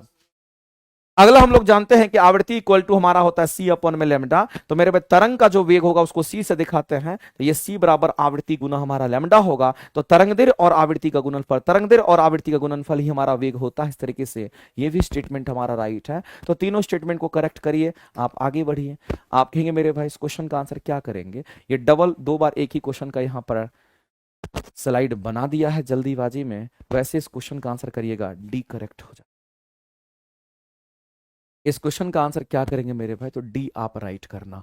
इस क्वेश्चन के जो आंसर्स हैं वो आपके डी करेक्ट होंगे, एक से अधिक राइट है। आगे चलते हैं, ये तो वही क्वेश्चन रिपीटेड है। आगे चलते हैं, घरेलू विद्युत तार की बात करते हैं मेरे भाई, इसके बारे में स्टेटमेंट गलत जो है वो आपको बताना है, गलत स्टेटमेंट को चूज करना है। आप घर में क्या करते हैं, विद्युत तार का इस्तेमाल करते हैं? बताइए बताइए बताइए, आप लोग भी कुछ कहना चाह रहे हैं? तभी से लगातार हम बनाए जा रहे हैं, इतना लेंदी क्वेश्चन रहता है कि टाइम लग ही जाता है। इतना इतना लेंदी क्वेश्चन रहता है, आप ही देखिए ना, तीन तीन क्वेश्चन, इतना लेंदी लेंदी क्वेश्चन रहता है, इसको पढ़ने में बताने में समय निकल ही जाता है। कोई कितना भी कर लेगा ना, तो मेरे भाई इतना तो समझ लीजिए कि थोड़ा टाइम लगता है। ठीक है, चलिए आगे चल, बताइए घरेलू जो विद्युत तार होता है उसको कैसे जोड़ते हैं? समानांतर क्रम में जोड़ते हैं, श्रेणी क्रम में नहीं जोड़ते हैं। कौन सा स्टेटमेंट गलत है? कह रहा कि लाइव वायर, उदासीन वायर और अर्थ वायर। मेरे भाई हम लोग जानते हैं, जैसे थ्री प्लग का आप इस्तेमाल करते हैं ना, इस थ्री प्लग में कितना को छेदा होता है? तीन को छेदा होगा, एक ऊपर दो नीचे। एक में आपका क्या होता है, लाइव वायर। एक में जो कि करंट पास करता है, लाइव वायर। एक जो हमारा होता है वो कैसा होता है, न्यूट्रल वायर हमारा होता है, जिसको हम लोग कहते हैं यहाँ पर, ये न्यूट्रल वायर हमारा होता है। न्यूट्रल वायर हमारा, सबके कलर भी अलग अलग होते हैं। और एक जो हमारा होता है ये अर्थिंग का होता है, एक जो हमारा होता है वो अर्थिंग का होता है। वैसे भी वायर में भी आप देखेंगे तो लाल हरा पीला वगैरह सब आपको मिलेगा, लाल हरा काला आपको मिलता है। तो मेरे भाई लाइव वायर, उदासीन वायर और भू संपर्क यानी अर्थ वायर, तीन प्रकार के तार का इस्तेमाल हम लोग घर में करते हैं। ये बात आपको जाना, एक से करंट अगर आएगा तो दूसरे से करंट जाएगा। अर्थिंग इसलिए देते हैं क्योंकि झटका आपको कम लगे। ठीक है, सभी उपकरण एक दूसरे के साथ श्रेणी क्रम में जुड़े तो बिल्कुल गलत है मेरे भाई। जो भी उपकरण जुड़े हुए रहते हैं, जो भी उपकरण जुड़े होते हैं समानांतर क्रम में, क्यों? क्योंकि सभी में वोल्टेज बराबर पहुंचना होता है। ये गलत स्टेटमेंट है, गलत खोजना था, आंसर मारो इसको। ये तो आपका सही स्टेटमेंट है। ये आपका कैसा स्टेटमेंट है मेरे भाई? तो ये तो सही स्टेटमेंट है, जो गलत था उसको ढूंढ रहा था। और हमारा जो फ्यूज होता है या एमसीबी होता है, दोनों सुरक्षा का उपकरण है। और मेरे भाई परिपथ में श्रेणी क्रम के साथ जोड़ते हैं, स्टेटमेंट सही है। गलत कौन था? तो ये गलत था मेरे भाई। आगे चलो, अगर आपसे कोई कहता है कि समानांतर क्रम में क्यों जोड़ते हैं, कहिएगा सभी डिवाइसेस में बराबर वोल्टेज पहुंचे इसलिए समानांतर में। आगे चलो, जीवाश्म जैव विकास को प्रमाण प्रदान करते हैं। तो जीवाश्म आप समझते हैं मेरे भाई, जो फॉसिल्स फ्यूल हमारा होता है, यही फॉसिल्स फ्यूल में हमारा क्या आता है, कोयला आता है। इसी में नेचुरल गैस हमारा आता है, इसी में नेचुरल गैस हमारा आता है, नहीं, इसी में पेट्रोलियम पदार्थ हमारा आता है। इसी के अंदर पेट्रोलियम पदार्थ हमारा, पेट्रोलियम पदार्थ भी हमारा आता है। ये सब हमारा क्या है, जीवाश्म जैव विकास के प्रमाण। जैसे जैसे जैव का विकास हुआ है उस तरह है, ये अभी भी मौजूद है। आपको कोयला खान से मिलता है, लकड़ी से कोयला का निर्माण हुआ, इस तरह से पेट्रोलियम नेचुरल की बात करते हैं। कारण ये अतीत में मौजूद, अतीत में मतलब बहुत पहले से मौजूद जीवों के संरक्षित अवशेष का ये छाप है, अवशेष है। और विभिन्न भू वैज्ञानिक परतों में उनकी स्थिति जीवों के विकास के अनुक्रम में इंगित करती है मेरे भाई। ये स्टेटमेंट और रीजन दोनों सही है, और रीजन ये बताता है कि क्यों हम उसको जीवाश्म कहते हैं। आगे चलते हैं, अगला क्वेश्चन क्या कहता है, मछलियों के श्वसन अंग के बारे में बताइए। मछली मेरे भाई गिल से सांस लेता है, ये बिल्कुल सही स्टेटमेंट है, सही पूछ रहा था। मछली घुली हुई ऑक्सीजन, पानी में घुली हुई ऑक्सीजन से ही सांस लेता है। और श्वसन की दर जो होती है मेरे पास स्थलीय जीव की तुलना में जो जलीय जीव होता है उसमें बहुत तेजी से होता है, चूंकि जल में घुले हुए खनिज, जल में घुले हुए जो ऑक्सीजन की मात्रा होती है वो कम होती है। ये तीनों स्टेटमेंट आपका सही, आगे बढ़ जाएगी। अगला मेरे भाई दे रखा है कि यौगिक की बात करता है और यहाँ पर आयनिक बॉन्ड की बात करता है। किसकी बात कर रहा है? तो मेरे भाई यहाँ याद रखना, आयनिक बंधन की बात करता है। और इसको बोलते हैं हम लोग क्या? तो आयनिक बंधन को हम लोग बोलते हैं आयनिक कंपाउंड के नाम से हम लोग जानते हैं। और जब कभी भी आयनिक कंपाउंड हमारा बनेगा तो याद रखना, एक धातु और दूसरा अधातु, धातु और अधातु के बीच बंधन से बनता है। धातु और धातु के बीच ये निर्माण होता है। दूसरी बात याद रखना मेरे भाई, ये हमारा इलेक्ट्रॉन के ट्रांसफर से, इलेक्ट्रॉन के ट्रांसफर से जो बॉन्ड बनता है उसको हम लोग कोवलेंट बॉन्ड कहते हैं।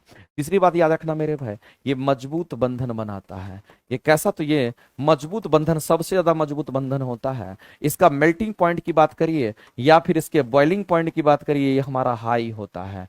और तीसरी बात याद रखना मेरे भाई, हमारा आयनिक बॉन्ड की अगर हम बात करते हैं तो ये गलित अवस्था में विद्युत धारा का प्रवाह करता है। ये अगर कोई गलित अवस्था की अगर बात करते हैं, गलित अवस्था मतलब द्रव अवस्था में, गलित अवस्था में ये विद्युत धारा प्रवाहित करती है। गलित अवस्था में विद्युत धारा का ये प्रवाह करता है, इस बात को आप ध्यान रखना। ठोस अवस्था में नहीं करता, गलित अवस्था में करेगा। मेरे भाई NaCl में की बात करेंगे तो धातु है तो प्लस होगा, Cl है तो माइनस होगा। अधातु, धातु अधातु है, इसका मतलब ये हमारा आयनिक यौगिक है। मैग्नीशियम हमारा धातु है, ऑक्सीजन हमारा अधातु है तो प्लस माइनस यानी कि धातु अधातु हो गया। कैल्शियम पर हम कहेंगे प्लस है, इसका मतलब धातु है। क्लोरीन पर माइनस, धातु अधातु, ये हो गया। मेरे भाई तीनों के तीनों हमारे आयनिक यौगिक हैं और आंसर करेंगे सी, डी आपका राइट हो जाएगा। आगे चलते हैं। अगला क्वेश्चन कहता है कि उष्माशोषीय विक्रिया, प्रकाश संश्लेषण एक उष्माशोषीय विक्रिया। जाहिर सी बात, जब प्रकाश संश्लेषण की विक्रिया होती है तो हमारा सूर्य से वो प्रकाश लेता है, जब सूर्य से प्रकाश लेगा तो उष्माशोषी कहेंगे। इसमें कहीं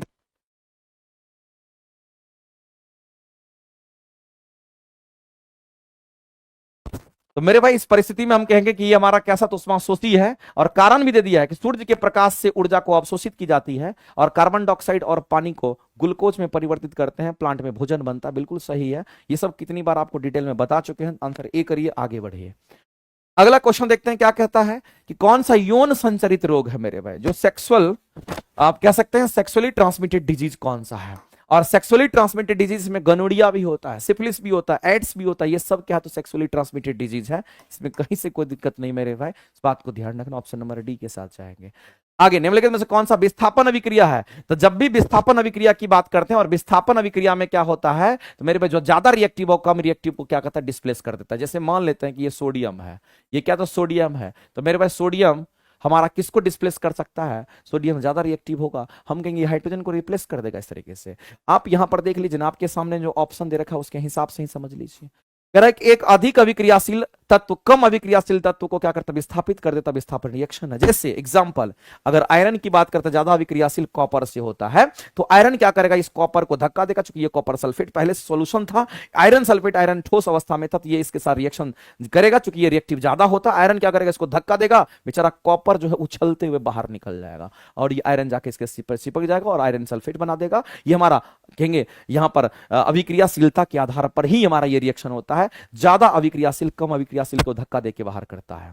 अभिक्रियाशीलता श्रेणी का यह निर्धारित करने में मदद करती है कि क्या कोई विस्थापन अभिक्रिया होगी या नहीं होगी। अगर मान लेते कि ये कम अभिक्रियाशील होता है या ज्यादा, अगर इसी में आप कहते हैं कि सर ऐसा रिएक्शन अगर होता तो कॉपर, अगर हमारा आयरन सल्फेट में रिएक्शन हो पाएगा क्या, क्या इसमें रिएक्शन हो पाएगा, जबकि हम लोग जानते हैं आयरन ज्यादा रिएक्टिव होता है कॉपर से। क्या ये रिएक्शन संभव है, क्या ये रिएक्शन संभव है। तो मेरे भाई आप कहोगे सर आयरन ज्यादा रिएक्टिव होता है कॉपर से, कैसे कॉपर इसको झटका देके बाहर कर सकता है, ये क्रिया संभव नहीं है, ये संभव नहीं है, इसलिए ये बोल रहा है। उससे ये पता चल जाता है कि हाँ संभव है या नहीं। तो आप कहेंगे सर यहां पर तीनों के तीनों स्टेटमेंट हमारे राइट हैं और आंसर करेंगे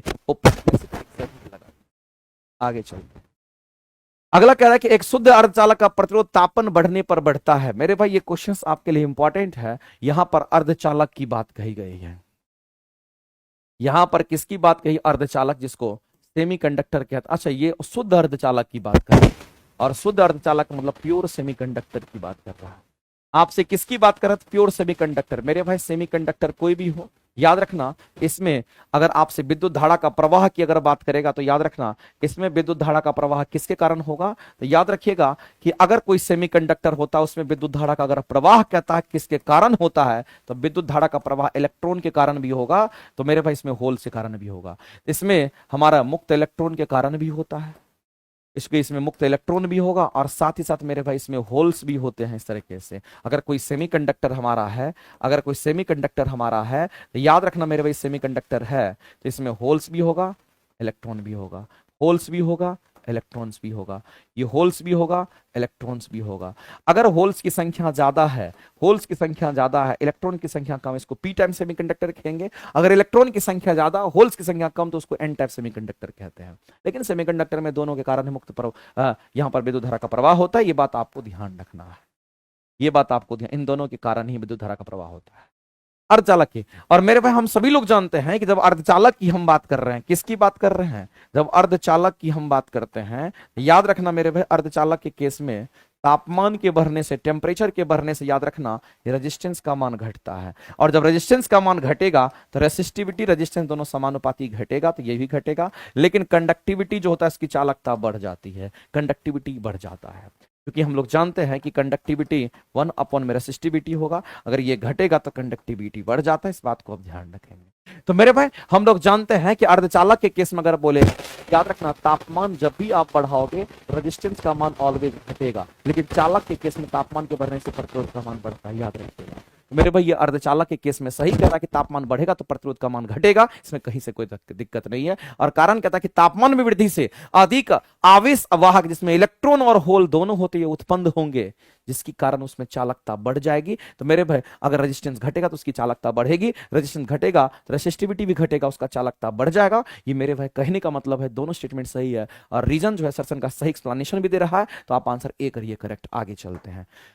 अगला कहता है कि पौधे में परिवहन के बारे में निम्नलिखित में से कौन सा स्टेटमेंट है? जालम जड़ द्वारा खनिज लवण को परिवहन करता है, स्टेटमेंट सही है। फ्लेम पत्तियों द्वारा मेरे भाई ये सब जगह भोजन को पहुंचाता है। वाष्पोत्सर्जन जाइलम में जल की ऊपर की ओर गति के लिए एक चूषण बल बनाता है, ये भी हमारा स्टेटमेंट सही है। इसमें बताना क्या है, कई बार बता चुके हैं, डी ऑप्शन लगाइए। आगे बढ़िए। निम्नलिखित में से कौन सा कथन मिश्रण के लिए हमारा सही है? मेरे भाई आपको ध्यान रखना, एक यौगिक होता है एक मिश्रण होता है, दोनों के लिए क्या जरूरी चीज है आपको इस बात को समझना। अगर कभी भी यौगिक की अगर बात करता है तो याद रखना यौगिक का निर्माण कैसे होता है। तो याद रखना मेरे भाई यौगिक के निर्माण के लिए केमिकल रिएक्शन का होना जरूरी होता है। यहां पर केमिकल रिएक्शन का होना जरूरी होता है, यहां केमिकल रिएक्शन का होना जरूरी होता है, बिना केमिकल रिएक्शन का ये जरूरी होता है, इस बात को ध्यान रखेंगे। यहां पर यौगिक बन ही नहीं सकता है। लेकिन अगर हम मिश्रण की अगर हम बात करते हैं तो आपको ध्यान रखना मेरे भाई मिश्रण का जो निर्माण होता है, मिश्रण के निर्माण की अगर हम बात करें, इसके निर्माण के लिए केमिकल रिएक्शन नहीं होना चाहिए। इसके लिए किसी भी केमिकल रिएक्शन का कोई जरूरी नहीं है, यहां पर केमिकल रिएक्शन का कोई मतलब नहीं बनता है। तो ऐसा हमारा होता है यौगिक का निर्माण अगर होगा तो 2 या 2 से अधिक तत्व एक निश्चित अनुपात में होंगे। मिश्रण का अगर हम कहते हैं तो यहां पर 2 या 2 से अधिक तत्व हमारे अनिश्चित अनुपात में होते हैं। इसको अलग करने के लिए मेरे भाई केमिकल रिएक्शन से अगर ये बना है तो अलग भी होगा केमिकल रिएक्शन से। ये मेरे भाई अलग अगर केमिकल रिएक्शन से इसका निर्माण नहीं हुआ है तो इसको आप भौतिक विधि द्वारा अलग कर सकते हैं, इसको आप रासायनिक विधि द्वारा अलग कर सकते हैं। तो मेरे भाई मिश्रण से किसी घटक को अलग करना है तो घटक को अलग करने के लिए, पृथक करने के लिए, तो याद रखना इसमें जो घटक होंगे उस घटक को पृथक करने की अगर बात कोई कहता है तो घटक को पृथक करने के लिए, घटक को पृथक करने के लिए, पृथक करने के लिए, अलग करने के लिए, पृथक करने के लिए आप कौन सा विधि अपनाएंगे? तो इसमें भौतिक विधि अपनाएंगे। और भौतिक विधि हम उसको कहते हैं जिसमें आप गर्म ठंडा वगैरह करके अलग करते हैं। लेकिन अगर यौगिक से किसी अवयव को अलग करना है, किसी घटक को अलग करना है, घटक को अगर पृथक करने की यहां पर बात आती है, अगर पृथक करने की यहां पर बात आती है तो पृथक करने के लिए आपको केमिकल रिएक्शन ही करना पड़ेगा। इसमें आपको केमिकल रिएक्शन से ही आप अलग कर सकते हैं। तो मेरे भाई बताइए 2 या 2 से अधिक पदार्थ से बना होता है जो रासायनिक रूप से संयुक्त नहीं होता है। बिल्कुल सही बात है, मिश्रण मेरे भाई रासायनिक रूप से संयुक्त थोड़े होता है, स्टेटमेंट बिल्कुल राइट है। मिश्रण के घटक को अगर भौतिक तरीकों से अलग किया जा सकता है, बिल्कुल किया जा सकता है मेरे भाई, इस बात को ध्यान रखना। अगला हमारा कहता है कि मिश्रण अपने घटकों के गुणों को बरकरार रखता है। तो मेरे भाई अपने घटक के गुण को बरकरार इसलिए रखता है, जिससे मान लेते हैं कि ये शरबत बन गया, तो शरबत में आप क्या मिलाते हैं? ये शरबत में पानी और चीनी मिलाते हैं। तो मेरे भाई पानी और चीनी अगर आप शरबत में मिलाते हैं, अगर ये मीठा है तो ये भी मीठा होगा, इसलिए उसके गुण बरकरार रहते हैं। मेरे भाई ये सभी स्टेटमेंट सही है, डी के साथ जाएंगे। आगे कह रहा है कि उत्तल दर्पण का उपयोग मेरे भाई ये तो सभी लोग जानते हैं, और उत्तल दर्पण हमेशा छोटा प्रतिबिंब, आभासी प्रतिबिंब हमारा बनाता है, ये भी बात आप सही जानते हैं मेरे भाई। तो आंसर करेंगे असर्शन रीजन सही है, इसलिए हम लोग ऐसा लगाते हैं, इसमें कोई दिक्कत नहीं, कई बार करा चुके हैं। आगे चलते हैं। अगला है एक परमाणु की संयोजकता के बारे में बता रहा है। आप लोग सभी लोग बताइए इस क्वेश्चन का आंसर क्या होगा।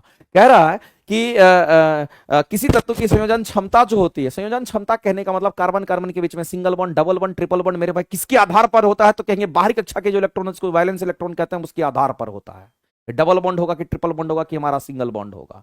तो संयोजन क्षमता को मेरे भाई कौन डिफाइन करता? तो कहेंगे संयोजी इलेक्ट्रॉन करता है, संयोजकता करता है, इस बात को ध्यान रखना।